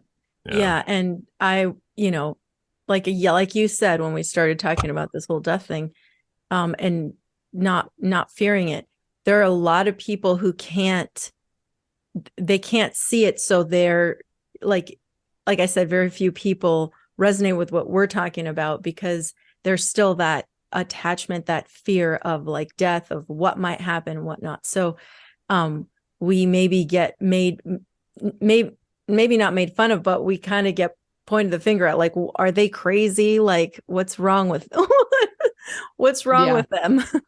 Yeah. Why would you want to die, or why wouldn't you want to be saved if you could be saved? Yes. And yeah, no, totally. It's an interesting conversation. I mean, I like talking about it for sure, because again, I think like, just like what you guys are saying, I'm agreeing with all of it too, because as you said, Brandon, it's like, I don't think everything is bad that they have, I think it's just like, because of course, there are certain things that we might need help with, but I've just been on the mission to teach myself as much as I can, so that even like setting bones and stuff, it's a goal of mine to know like these sorts of things, where it's just like, again, God forbid it happen, but like, these things happen, and so just having enough of an arsenal of skills and actual physical things that you can use at home to help yourself, at least like set it enough where if you do have to go to a doctor in a week or two or whatever to have something checked out, at least you were able to like get yourself to a point where it's like, okay, I think it's stable. And I think too, like, when you listen to your intuition and when you're open to like the synchronicities of the universe and everything else, you're given abilities that you don't really know you have until you're in the moment to have to use them. So like in emergency situations or things like that, where like your body, I think, would be able to tell you like if something is really off or you need to assess it. And that's, I think, another thing where like people are definitely always looking to an expert or a messiah to tell them what the deal is, when like your body has the answers. And I am a true believer that, you know, our bodies are literally built to heal, and that our emotions play such a bigger role in the ailments that we end up having than we're ever taught, like in any kind of Normieville, you know, setting. It's just like your mindset and the way you think about yourself and the world and your life and everything else. It like is totally connected to your body and your health. And it's like a real deal thing. And it was, you know, are you guys familiar with German New Medicine at all? I don't think so. So, when I learned about this, German New Medicine is basically the concept that your emotions and your traumas basically are what causes illnesses and disease. Yeah. And that there are certain things, like it even goes as far as like allergies. If you're allergic to a cat or something, there may be some event in your life that is attached to like either a cat that was around during something traumatic happening to you. And so whenever you see a cat, your mind remembers that traumatic event, which then in turn makes your body feel allergic to that thing, because your body doesn't want to be around a cat, because the memory you have of being around a cat is not good. It's a traumatic event. So like your body almost like rejects it. And so it's more about like going back to then that event that happened, that is associated with a cat. And so it would be about like literally sitting down and being like, okay, what are all my memories of cats? You know, what was happening during that time? And so it's more of just like a psychological, deeper work that would have to be done. And so that's the hard work. So a lot of people don't want that. So they'd rather just say, well, I'm just allergic. I take Benadryl and I'm fine. You know, and you know, that's fine. You can take that. It's not like it's horrible for you, but you know, whatever. I know that's just one example of many when it comes to German New Medicine. And we have a really good friend who actually wrote a book about it. And it was actually before 2020, all this stuff. He had been talking about this because they don't believe in viruses. It's not terrain theory entirely, but there's similar then. Very similar, but like bacteria and parasites are a thing in German New Medicine, but there is no way that something can be passed from one person to another virally. And so anyway, he had been talking about this for years. And when he first brought it up to us, I was like, whoa, what? Okay, this is new. And I started looking into it. And then it altered the way I even look at plants and how I use them. Because I think now more like plants, obviously they have like actions to them that will help clean a wound, or it's going to get germs away or whatever. Or like, you know, you know, whatever. There's those actions, right? But I think what's really happening with herbs, in my opinion, is that it's literally like stimulating the organ system or vibration that is going to help your body eliminate whatever's in there. So like, let's say you have a toxic something going on with your liver or whatever, maybe you're going through a detox or something, like the herbs you take are actually going to be like energetically and physically even stimulating the organ system to allow the body to do its natural healing process. So it's going to like stimulate the liver enough where the liver is going to work a little bit harder to start helping your body detox, if that makes sense. But 2020 and German New Medicine totally helped me to like start looking at how we use plants in a totally different way. And it's just more of a holistic way of looking at it, really, you know? Absolutely. Instead of using a plant like a drug, because I personally, in my opinion, don't think they really work that way, even though you can take certain plants and it works quickly. Like, it's like, oh, whoa, that like helped clear that up. Wow, I feel great. That can happen. But I think that that's one of the things about herbs and natural remedies that people get turned off by, because sometimes they don't work as fast. Sometimes it's something that you need to be taking for about a month before you start to notice something. But everybody wants that instant gratification, that instant, sensation you get or whatever. And so it's just interesting. But yeah, German new medicine is a really interesting rabbit hole. And I don't put all my eggs in one basket for really anything, because I just try and stay open. But most of my eggs are in that basket, I'll say. I think it's more along the lines of that. And I've worked with people, have consultations where I bring they tell me like what's going on, and I look at it from a German new medicine perspective, and then I bring something up that German new medicine would pinpoint to their ailment or whatever, and they're like, "Wait, what? Yeah, that totally is that happened or whatever." Wow. And so I don't know. It's just something I've observed, and I've been able to help a few people like really work past some major things that they've been dealing with for like a long time, and then bringing up that one thing that might be the emotional connection, and then they're like, "Whoa, I've never thought of that before, but that is totally what's going on," and then it ends up kind of just spiraling from there. So amazing, very interesting. The name of the book your friend wrote, what is it called? His book is called Hammer, because the guy's name who came up with this whole method, I can't remember his first name, but his last name is Hammer. And so I can send you links and stuff after this. But another really great source, and she's very active on social media. She has a Telegram too. Her name is Melissa Sell. And she is a German new medicine practitioner. And so she has some, and a lot of the stuff comes down to personal responsibility as well, which is another thing that a lot of people don't like taking on. And so it's like non-victimy. Exactly. And so if you're going to go down the German new medicine route, guess what? You're going to have to take responsibility for a lot of the choices you've made, maybe things that have happened in your life. You're going to have to take the responsibility of actually going inward and analyzing some of these things that might be causing issues. How do your emotions work? What are your patterns? Like, these are all the hard questions that you have to ask yourself if you're going to go down that route, which is why I think a lot of people just choose allopathy, because it's a little bit more of a simpler way to go, but actually it complicates things beyond. It masks the problem. It's masking the symptom. It's lying to yourself. Yep. It's lying to your body and to everyone else. Yeah, German new medicine's way better than German old medicine, where they would just blame the Jews. Yeah, and that can get hairy too. I'll be here all week. Yeah, the name on German new medicine is I agree. I think they need to like come up with a new name, because sometimes I'm like, even just saying it, people are like, wait, what is it? And then I'm like, listen, we just kill a bunch of Jews and we're fine. Just kidding, you two. It's a comedy show. I'm a comedian. Yeah, dude. Dude, that's funny. Thanks. But yeah, I encourage people to look into it if they're open to thinking that that could be the case. Yeah, I love that, because like we were saying, what I see in allopathic medicine is just treating symptoms and looking for an easy way out. They don't even ask. Well, they might now, but when I used to go to the doctor, like they wouldn't even ask me what you're eating. You go for a checkup and they're not even asking you about your diet. It's like, what?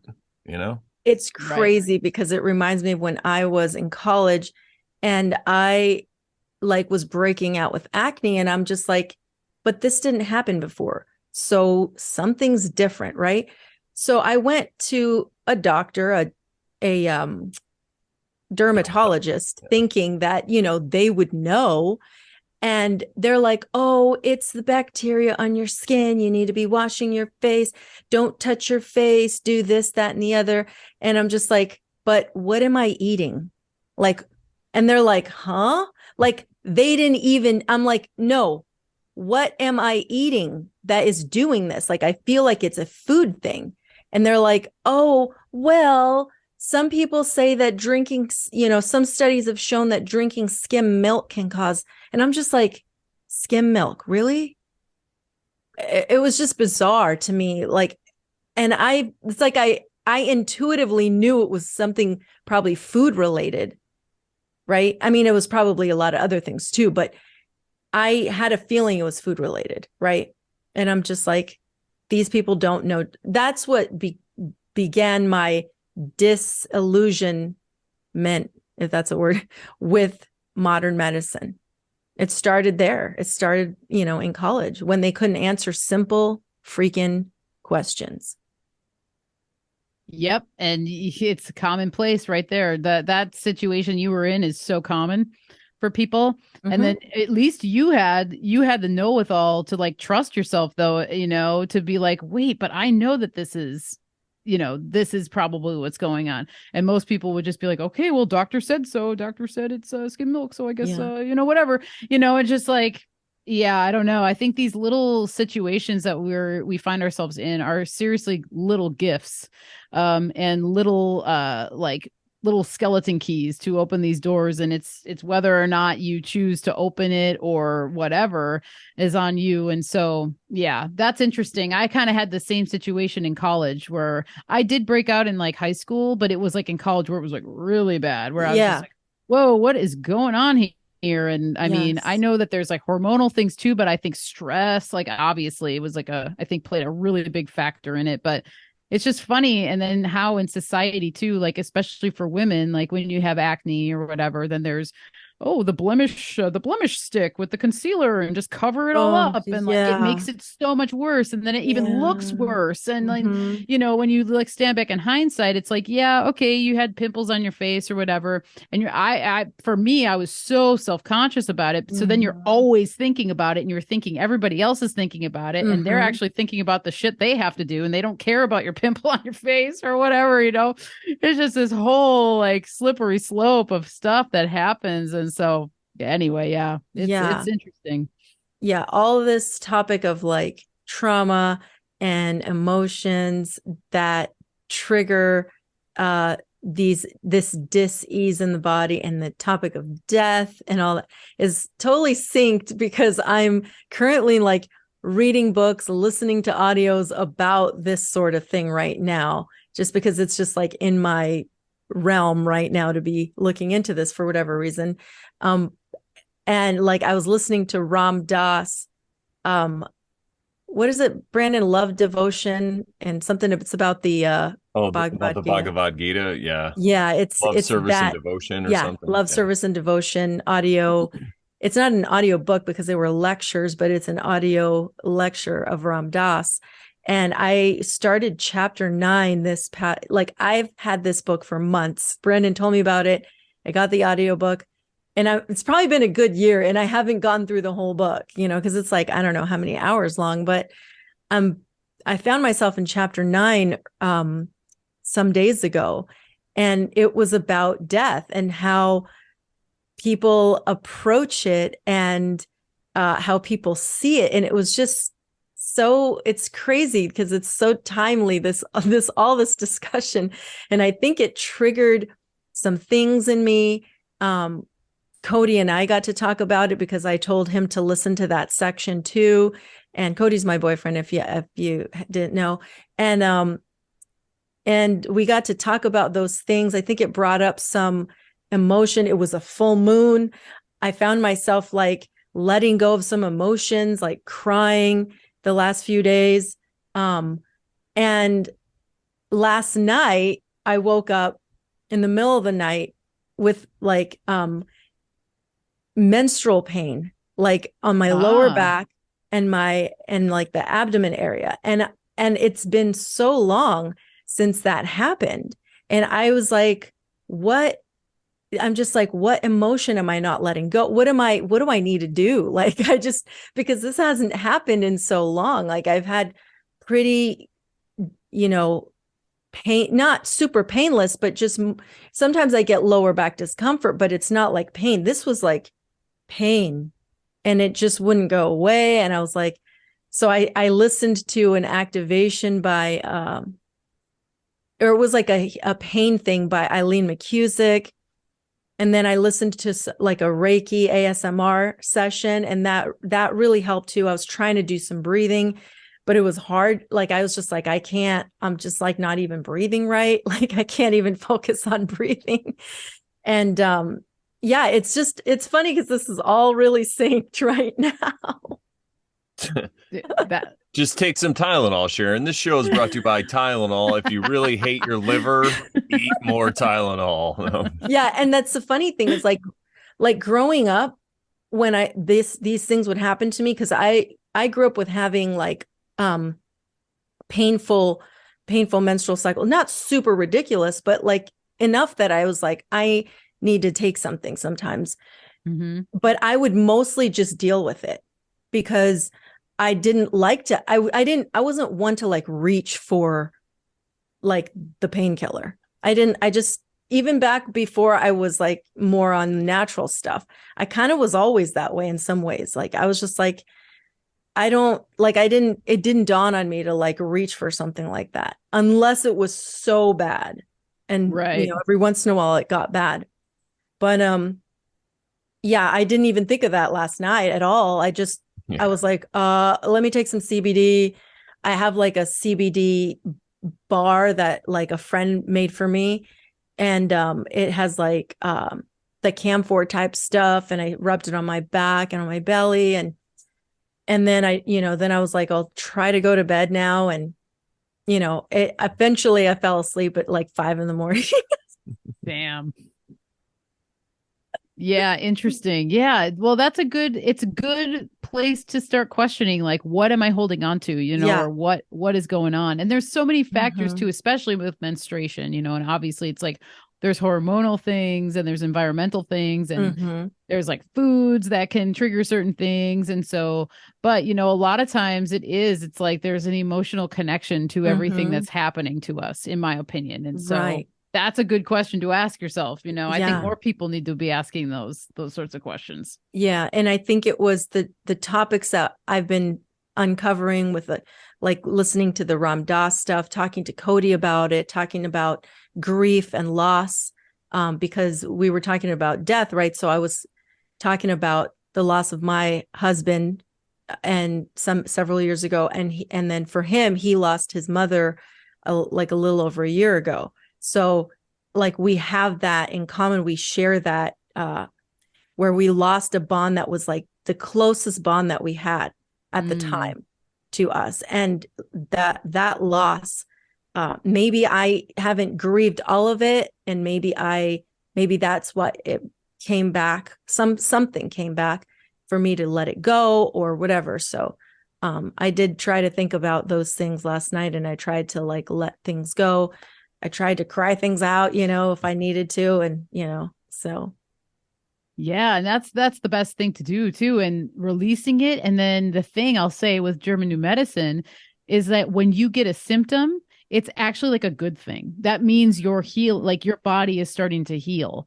And so you having that happen, it's like you've probably worked through some sort of conflict, whether it's subconscious or consciously, and maybe listening to the information you're listening to right now is literally unlocking something, and your body is now processing it. And so that's one of the craziest, coolest things about that system of healthcare is like, so when somebody gets a tumor, like the tumor is actually a good sign. It's a healing process. Exactly. I've heard that. The cancer, the tumor. Yep. And your body it's created this mass to like protect eliminate itself.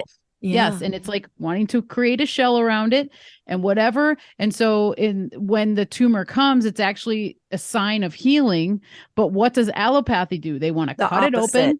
They want to cut it out, or they want to biopsy you, which is literally one of the worst things you can do, because then you're cutting it, you're going in there and you're literally pulling these cells that are toxic cells, and then releasing you're opening them all up over something. the body. Yeah, exactly. Yeah. And so that's why too, when I started learning that kind of stuff about the German New Medicine and how it works, I'm like, oh my God, like, wow, what an inversion. And one of the big things, and I'll talk about with the German New Medicine, and actually, funny enough, the man who wrote the book, our friend, his wife actually passed away from cancer, and he is convinced, and I know it's part of the German New Medicine philosophy, that like it's diagnostic shock that actually usually kills people. And so it's literally the moment the doctor says you have 6 months to live, your brain goes, they 6 accept months. it. Yep, they accept it. Like people who accept it. Yep. It takes place. You create your reality. Totally. And so that's a part of that whole philosophy. And he watched it happen to his wife. And I'm just like, whoa, what a weave that God has given you, that you've come across this type of medicine. And then that is the experience he's had and is having. And then to see it firsthand, it's given him even more fuel to know, like, this is what's happening. This is how it's going, in his own opinion, in his experiences. And so anyway, that's why too, a lot of times, I think it's just more about empowering people than scaring them, because knowing what that if a symptom is the thing that's bringing on healing, like, you shouldn't fear it then. Instead, a lot of times the first thing you notice something, oh, my liver hurts, oh God, something must be wrong, or my appendix, oh God, it's just like, well, just sit there and tune into it, just like you did. It's like, well, what's coming up to be healed? It's a question I ask myself. I encourage other people to ask that when you have something like that happening, pain or discomfort or whatever. What's coming up to be healed? Because that's usually where your golden ticket's going to be, to get to a deeper part of healing and mending. That's crazy, because so I last night I was having those thoughts of like, okay, maybe I'm letting go of grief or loss or something that maybe there's a piece of it that I held on to that I still never let go. And I was like, I don't know how much more I need to let go of, but okay, I guess I'm just going to work through it. Well, I wake up this morning and all of a sudden I noticed like my back was like right here on my shoulder, right here, my left shoulder was twitching, just like twitching. And I was like, why is it twitching? And I thought, okay, Eileen McCusick's biofield like anatomy chart says the left shoulder is about grief and loss, the pain of grief and loss. So I'm like, oh, I guess that's kind of still lingering. But from what you said, feeling a symptom is more like the process of healing. So now I'm like, oh, maybe it was telling me you're healing that. You're letting go of that loss and that pain and that grief. And so, yeah, good. Thank you. Yeah. Oh yeah, totally. That's a great weave connection there that you just made. That's all. I mean, that like literally checks out with everything you were saying. Crazy. That's awesome. Wow. Very cool. Thank you. Of course. I love this. Love this weave, this talk, this chat. Yeah, it's great. So earlier, I mean, unless anybody else wants to keep talking about this. Go ahead. Yeah, go ahead. We can shift.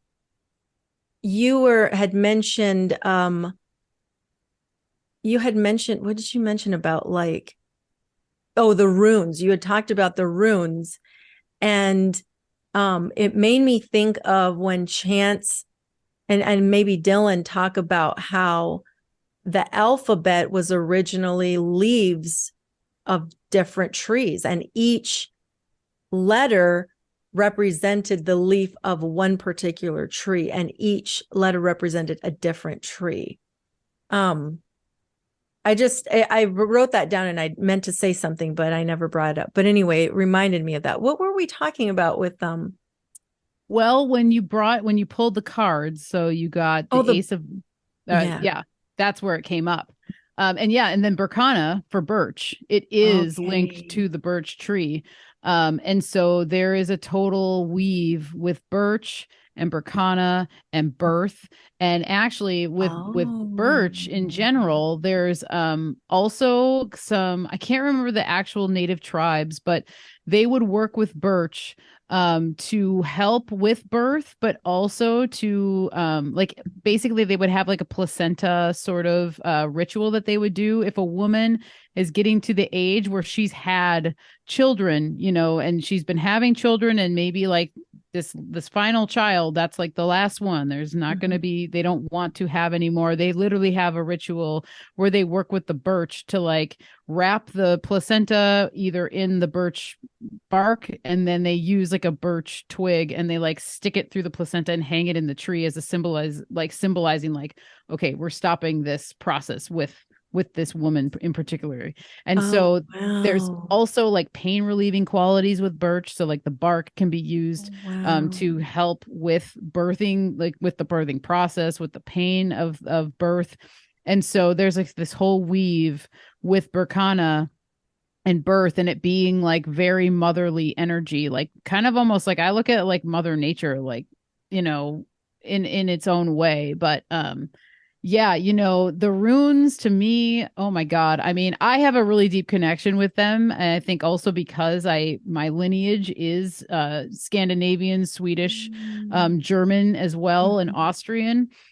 And so I have just really gotten so much out of them. And I really think that there is a huge ancient weave going on with them that you can't really like, I don't think they should be boxed into that they originated in one spot, because I think that there's just like with anything like we're talking about, it's just like, dude, there are so many, we don't know.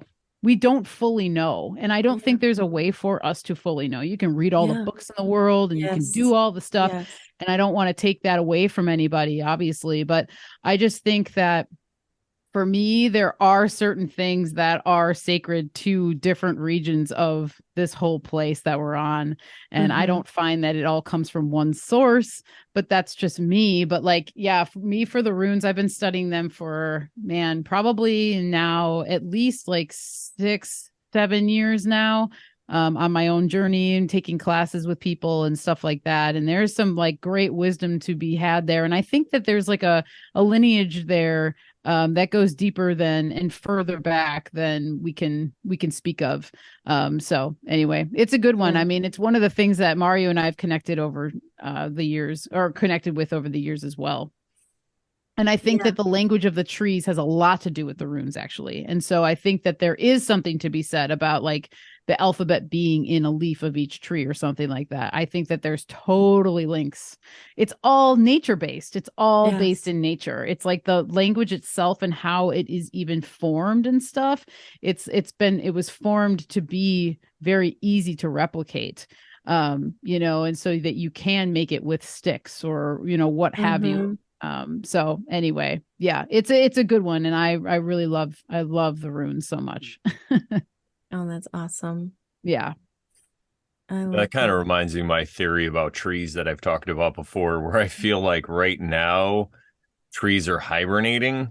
And I feel like there's certain times things happen in our atmosphere or whatever, where things change and it becomes a different age where the trees come alive. You know, like I had that thought while I was out in nature with trees, you know, and you think of like things of Tolkien, Lord of the Rings, where you have the trees that move, or you have the Ents and stuff. And it was just like, what if that's real? What if right now we're just in a different age, and then when things change, you know, these trees, maybe they come alive, you know, I don't know.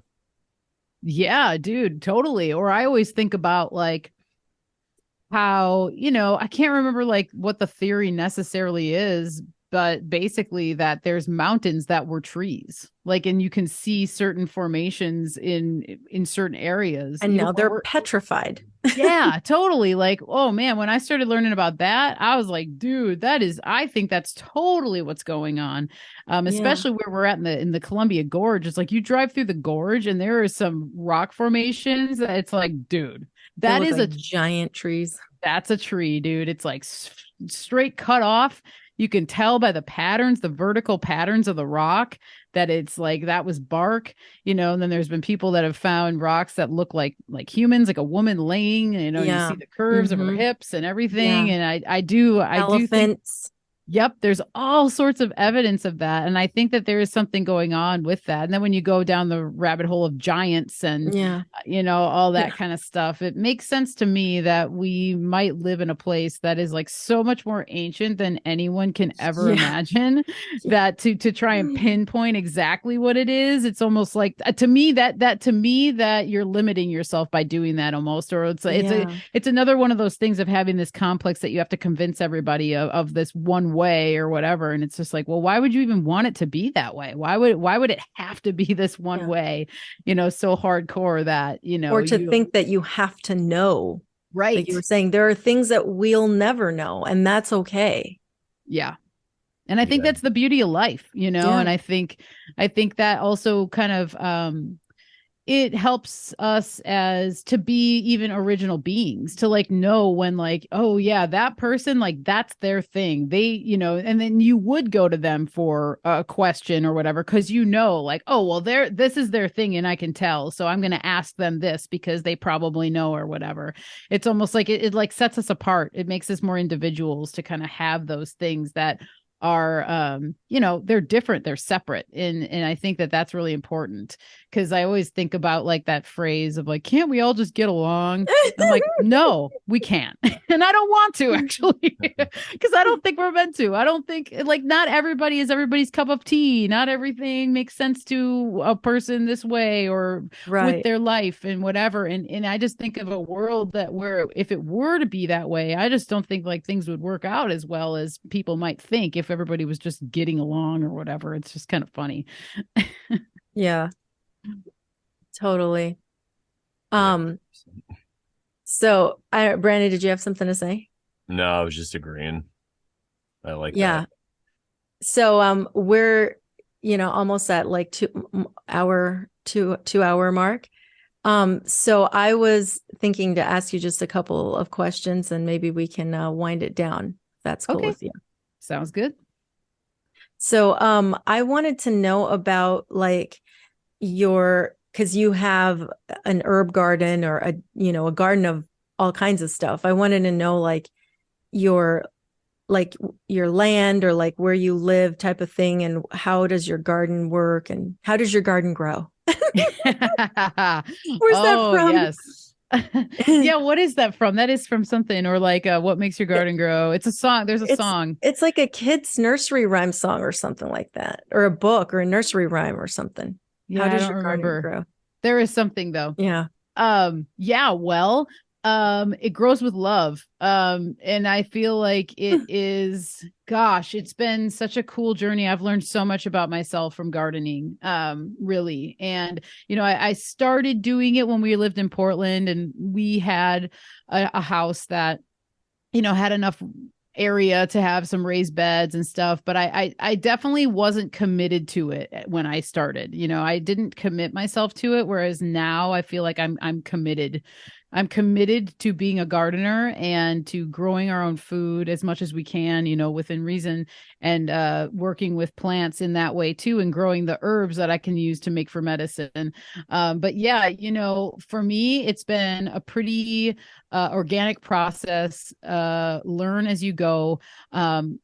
Grateful to have had some knowledge passed down to me from a neighbor of mine, where I was able to work with her directly, and she had a lot of experience gardening, 10 years plus. So I was able to really like learn a lot from her. And with that, I feel like from what I've learned from her, now I've like taken that knowledge and applied it to my life in the way that it works for me and how I can intuitively feel that the garden wants to be worked.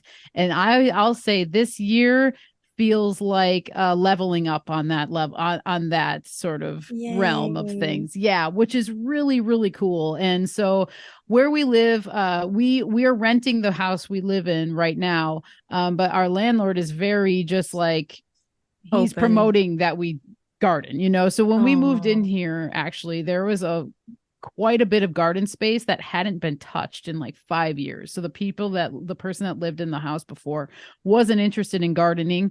And so when we got here, a lot of it was like ripping up plastic that had been laid down and redigging beds and just revitalizing things. And so this will be our third season here. And so Mario and I, amongst two friends of ours, actually built a dead hedge fence. Like, we built a new garden fence, which is super cool. We're going to make a video about it and put it out, because it's one of the cooler projects we've done together in terms of like a physical project. And so now that we have the fence up, it really feels like a brand new space, but it feels like it really feels like ours, whereas before it felt a little bit more like it was a joint effort with our neighbor, but we kind of, and not to get into that story, but we actually basically had to do a boundary with her. All the things that I learned, grateful for it. But as we were talking about, you meet these people, you see their real behaviors in real life, and you're just like, yeah, we need to like cut that off. You know, it's just not good. We had to create a boundary. And I think creating that fence really helped solidify that. And I think like spirit and God and the mountain that we live by has been guiding us to do that. And it was one of our greatest lessons, working in more of like a collective arena, and then seeing how we were a little too loose with our boundaries in the beginning, and then seeing how that kind of came back to play a role. And so it's been a really good lesson in boundaries. And I always thought that I was pretty good with boundaries, which I think I still am. But then having that lesson, I was like, okay, I think we needed a little brush up with boundaries. And so it's been really good. So the garden has been teaching us so many valuable lessons, life lessons, and providing us with so much, abundance, that it's been really cool, for sure, to be just like tapping into it a little bit more, and like reclaiming our space. It felt like a little bit. So it's been really beautiful. It's really cool. And already I've got a lot of stuff planted, in terms of food, and then plants, like medicinal plants. There's a few more that are going to be going into the ground this week. So yeah, it's a great journey. That's wonderful. I love that. Yeah, I want to get into herbs myself. I had a garden in 2021, and I didn't do it last year. I moved back into my parents in 2020 at some time after being on my own for like 20 years, and because of all the craziness that was going on. Yeah. So I had a really cool garden going, and then my dad put up this like temporary garage that's pretty not temporary in a way. But I had some holy basil that I grew. It came back in a pot that I just had sitting out there. So I've been nurturing that. So it's grown pretty good. I want to clone it and maybe plant it around or at my woman's house, because I really feel like I'm having a call to get into some kind of herbs too, because I really like the Kapoor basil, the holy basil. I had some catnip I grew. I had a bunch of other basil. What else did I grow? The little squash. Didn't you grow squash? Oh yeah, I was growing. Yeah, I did. I grew squash and tomatoes and cucumbers. But as far as the herbs, I grew it's another Italian herb I forgot, but it was so nice to have these herbs and then have them fresh when I'm cooking, because I love to cook, and just put them in there. And I mean, I even had horehound. I think that's one of them, which is like really good for. I'd put it in my coffee or tea or whatever, and it would help me if I had coughing and stuff like that. So yeah, I mean, it's amazing. And then, the possibilities are pretty much endless with tinctures and all these other things that you could do. So yeah, it's true. I mean, that, like we're talking about, it's like Mother Nature is abundance. Like it's such a huge reminder of the abundance around us, and like literally putting a seed in the ground, and it's probably going to grow unless there's something that there's some weird condition that happens, or whatever. And so kind of like going back to the quote of the show, with enough love and truth and just like devotion and time and attention, you can do so many things, beyond just growing food too. Because seeds, you can look at a seed as you can plant a seed for anything. You want to write a book, you want to, all these things, you're planting seeds as you go. And so, yeah, I mean, gardening has just taught me so many things, definitely about myself as well. So I totally encourage you, Brandon, to get back into it. And that's cool. Like if holy basil is like coming back for you right now, like that's going to be probably your gateway herb into like all sorts of stuff. So that's freaking awesome. Yeah, I feel like it is. And I actually, when I harvested it, I had a bag of it, and I'd mixed it in with my smoking things too. And I remember you doing that. Yeah, and catnip also, because I found out you could smoke that, and my cats loved it. I mean, the reaction to the fresh catnip that I grew versus like regular catnip is just so different. They would go like absolutely crazy. Oh yeah. Oh yeah. That's so cool. Cats also like valerian root. Ooh, okay. They like, I think they like, if you just plant valerian, they like the smell of like the flowers and the leaves and stuff. It's interesting. Not all of them do, but it's like the catnip and valerian are usually two that cats just really will go nuts for. It's really cool to see. And do they go nuts because it's kind of like is it kind of like a drug for humans? Like, are they like having an euphoric experience from it.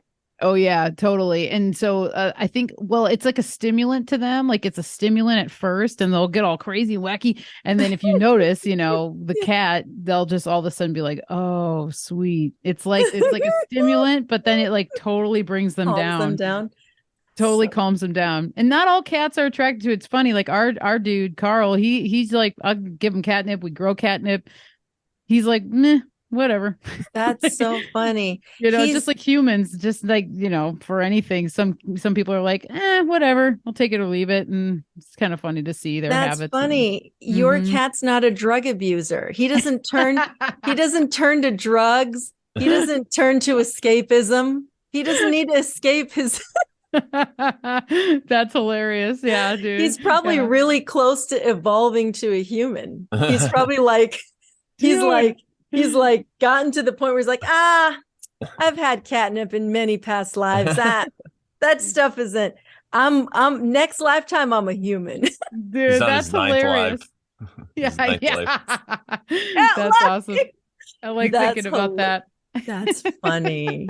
Yeah, because Sharon's like, we've talked about this on the show a bunch, but Sharon doesn't get affected by smoking cannabis. Like she's done it several times and she's never had any effect or anything. So she's just like Carl when it comes to catnip. It's not my medicine.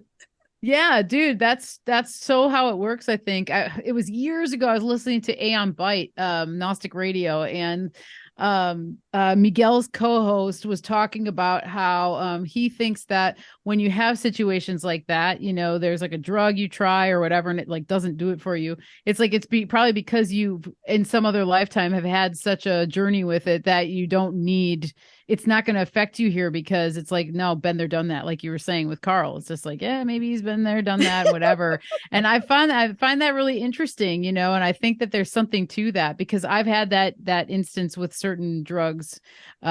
Particularly, I'll just be open with it, but cocaine. That's the only hard drug I've ever really tried. And I remember trying it and it did nothing to me. Nothing. Wow. I remember that night I made coffee that night and everybody around me is like, you're making coffee right now? I was like, yeah, I'm like tired. Like, I don't know. And they're like, you're tired? I'm like, whatever. And, it's just like one of those things. And it was just like an off the cuff trying it too. And it was just like, whatever. And I just remember thinking that was so bizarre. And then hearing him talk about that, I'm like, well, maybe I had some go around at some other time, some other lifetime or something. And right now it's just like, no. Yeah. Don't need it. It brings me back to the whole coffee thing, because you said like, you would see people walk in and they were like, they can't even talk to anybody before they have their coffee. And I've never had that relationship with coffee. And it's funny because my dad is from Colombia and he was born there, had to have coffee every moment of his life. Right. And, but like growing up, he never forced it on anybody. He needed it, but he didn't, my mom made it for him, but I never necessarily felt the need to drink it until I was probably like way past college time frame too. Like it was like a cool thing to be like, oh, I'm going to go to Starbucks and get a coffee, but I didn't like all the sweetness either. So I just rarely ever had any. It was just very rare. But I started drinking it as kind of like I had to stop drinking tea because my boyfriend at the time noticed, because it's funny, he would notice things like when you're in a relationship, they might notice something more about you than you would notice about yourself. Totally. And so we were eating very clean. We were eating like kind of like a keto, paleo, like clean diet. But the only thing I was doing was I was indulging in iced tea and mostly iced tea from like places, because at the time my escapism was to leave work, go to Starbucks or somewhere and get an iced tea. Well, I was doing this all day and I was starting to break out. And he was like, the only thing that you're doing really differently than me is you're drinking tea. Like maybe stop drinking tea for a week and see what happens. And I'm like, okay. So I did, and it stopped. Whoa. And I was like, and then it made me look up online. And since then, I never went and like, I could not find that article again. It's like that website is gone and everything, but it was talking about this what is called like I think something about fluoride, like fluoride, something, fluoriditis, fluorensis, fluor something. But it's this thing that like it was talking about how the Camellia sinensis plant actually uptakes fluoride just like naturally it does that already. So like if you're drinking high amounts of it, and let's say your body doesn't have enough, I'm going to guess it's probably iodine or something like that, you're going to break out. And that's because it's too much fluoride in your system.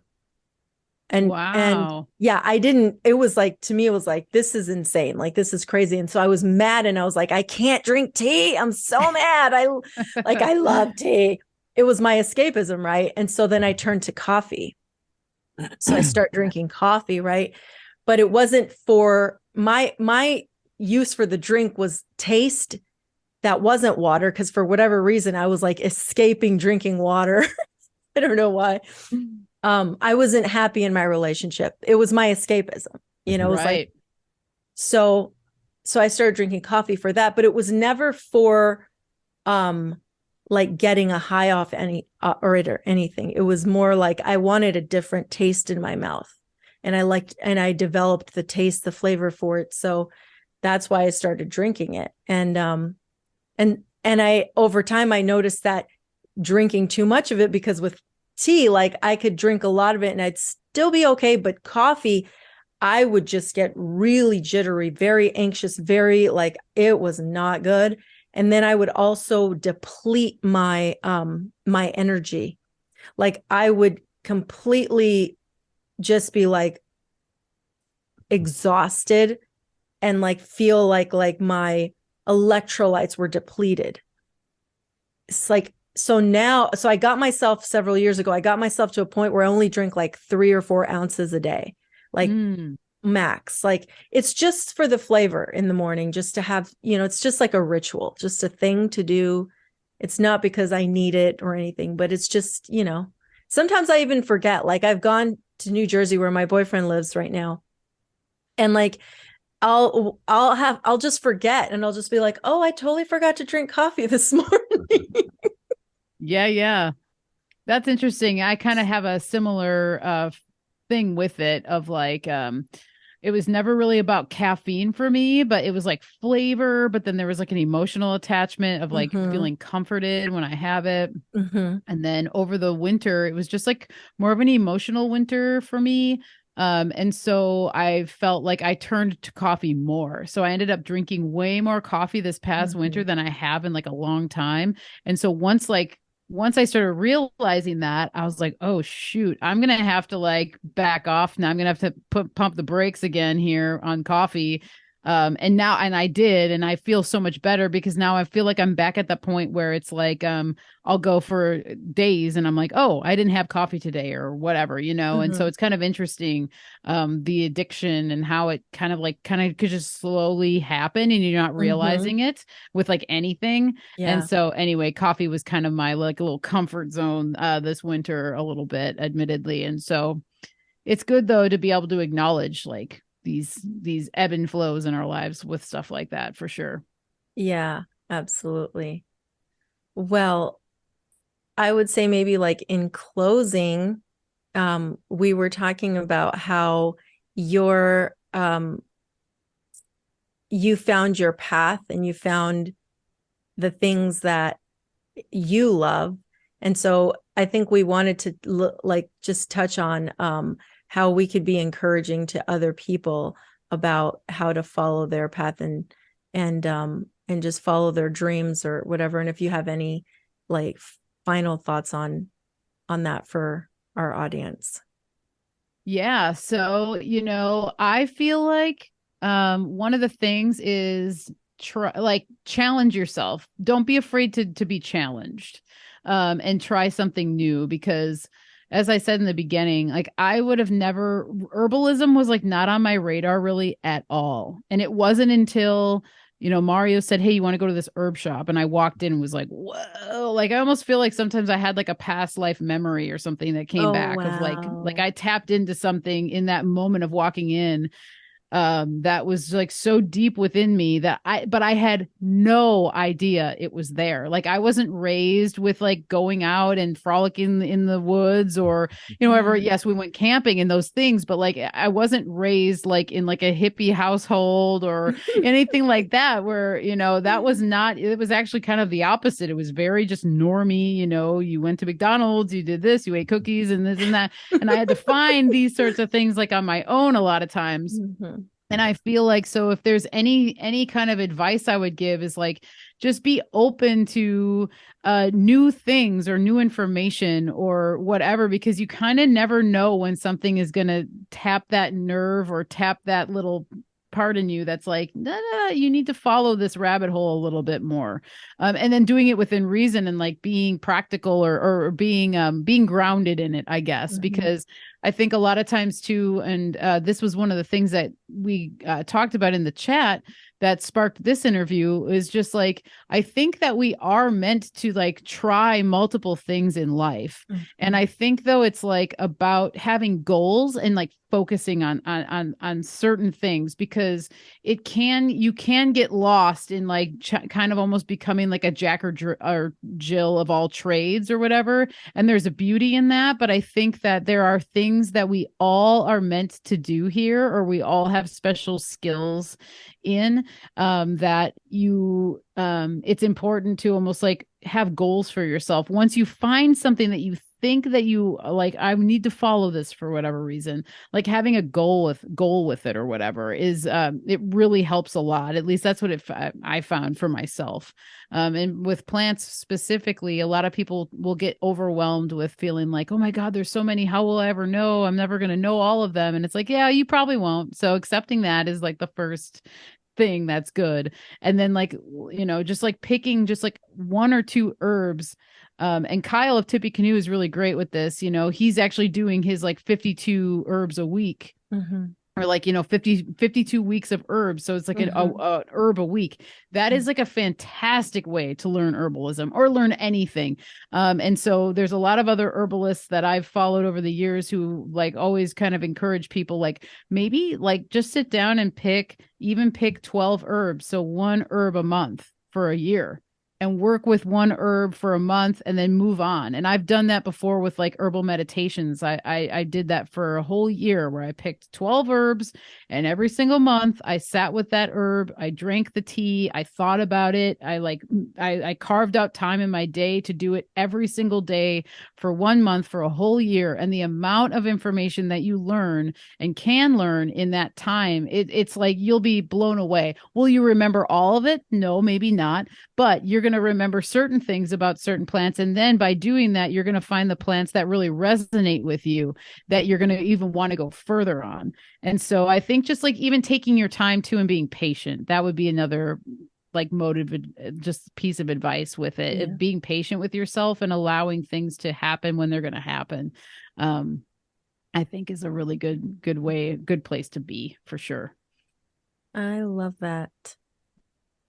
Yeah, that's how I learned the tarot, because I didn't get into tarot cards till like 2018 or 2019, and I started a podcast with a friend of mine, and we just went through every card and talked about them, for an hour. And then once we got through all the cards, it was like an upgrade kind of thing. Yeah, it was amazing. That's Yeah. awesome. That's the way to go. Slow and steady wins the race. It's like a common phrase for a reason. I really think that there's something to be said about it. And then getting out of the mentality of just like that instant gratification, or that you have to know it all right away or whatever. It's just like and the memorization kind of programming that we all get indoctrinated with in schools and stuff. It's like, dude, you're not gonna, doesn't work that way. I feel like as humans, we don't really work that way. We're more like sensory beings, so you need like different modes of learning. So yes, reading and memorizing certain things, of course, but like, what does it smell like? What does it look like? What does it feel like? What does the energy feel like? All these things play roles in everything. And it's not just with plants. That's like with all things in life, I find. So yeah. Love it. Good stuff. Well, thank you so much for coming on. This has been, I mean, it flew by. It's been 2 hours and 16 minutes according to my timer, and it feels like it's been like 5 minutes. It's crazy. Those are my favorite ones. So, but I'd like to Yeah. give a shout out to our chat, because when we premiere these every Thursday night at 8:33 p.m., we have a really awesome chat going on. And as our friend Joe says, it's the only chat on the internet that not makes him not want to kill himself. So That's good. yeah, come hang out. Come hang out, and you can where could people find you, websites and all that fun stuff? Oh, sure. And thank you guys so much for having me. I've really been looking forward to this ever since you Yay. reached out, and this has been super fun and awesome. And I Yeah. loved where our conversation went. Honestly, yeah. I feel like we're I on the love same it page too. with a lot of things. So it's always really super nice when you get to talk to more people who are in the same boat, you know? So yeah, you can find me at michelleshealinghome.com. That's my website. And there you can sign up for my newsletter, which comes out once a month on every full moon. I just released issue 32. And so my current full moon offering is my CBD, cannabis root, and white willow bark salve. And so you can find out more information. If you go to the newsletter tab, you can find all my old issues are archived there. And then you can read the latest issue as well. And you can sign up for that. That's like a really good way of finding out what I have to offer, like products and things like that. And just keeping up on what I'm doing. I also have my podcast, The Healing Home, which is on YouTube right now and also on Spotify. That happens every Tuesday at 4 p.m. Pacific Standard Time. So that's another great way. You can find me on Instagram at Michelle's Healing Home. I'm also on Telegram. I have a chat there. And then Mario and I have a show called Last Thursday, which is also on my YouTube channel, The Healing Home, where we just, we kind of just weave it out. We kind of both come to the episode, both having a topic we want to talk about. We don't tell each other what we're going to talk about until it's like it happens right then and there. Oh, we roll a dice wow. to see who goes first, or a die, and we see who goes first, and then we present our information just to everybody. It's way casual. We've been wanting to do it for a long time, and so it's our opportunity to kind of like interact with the chat a little bit more. And so that's been really, really fun as well. And so, yeah, any questions, or if you want to place orders, Michelle's Healing Home at gmail.com. I also have a Patreon, which is patreon.com/The Healing Home, if you're interested in learning more and supporting me there. So that's about all I've got on where you can find me. All right, Yeah. perfect. So I was going to say, she premieres about like a half hour after we do, or just depending on, or maybe, I don't know. I always forget because I'm like, I'm Arizona, so I don't observe daylight savings time. But anyway. Oh, okay. You're on Thursday nights. You have your last Thursday show, and then Brandon and I usually premiere on a Thursday. So if it makes sense, maybe when we premiere yours, we can make it on a different night, like maybe a Wednesday night or something like that, so that you can be in the chat, because you have your show. You have your show on Thursday nights. Yeah. Either way, whatever works for you guys too. I don't want you guys to throw your whole thing off either. So we can work it out. We can talk about it.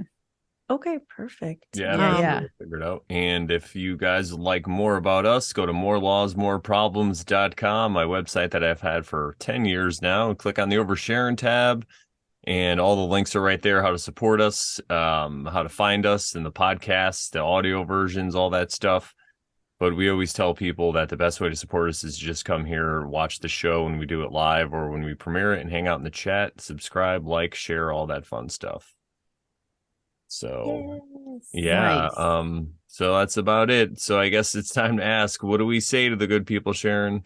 That once you start oversharing, then you totally stop being a Karen. That's right. And we may have to stop saying that if we get a Karen on our show one day. Yeah.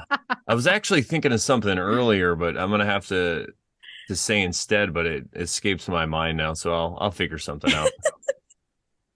All right, everybody. We'll see you next week. Take care. Right. Later. We premiere a show with Karen. Bye, guys.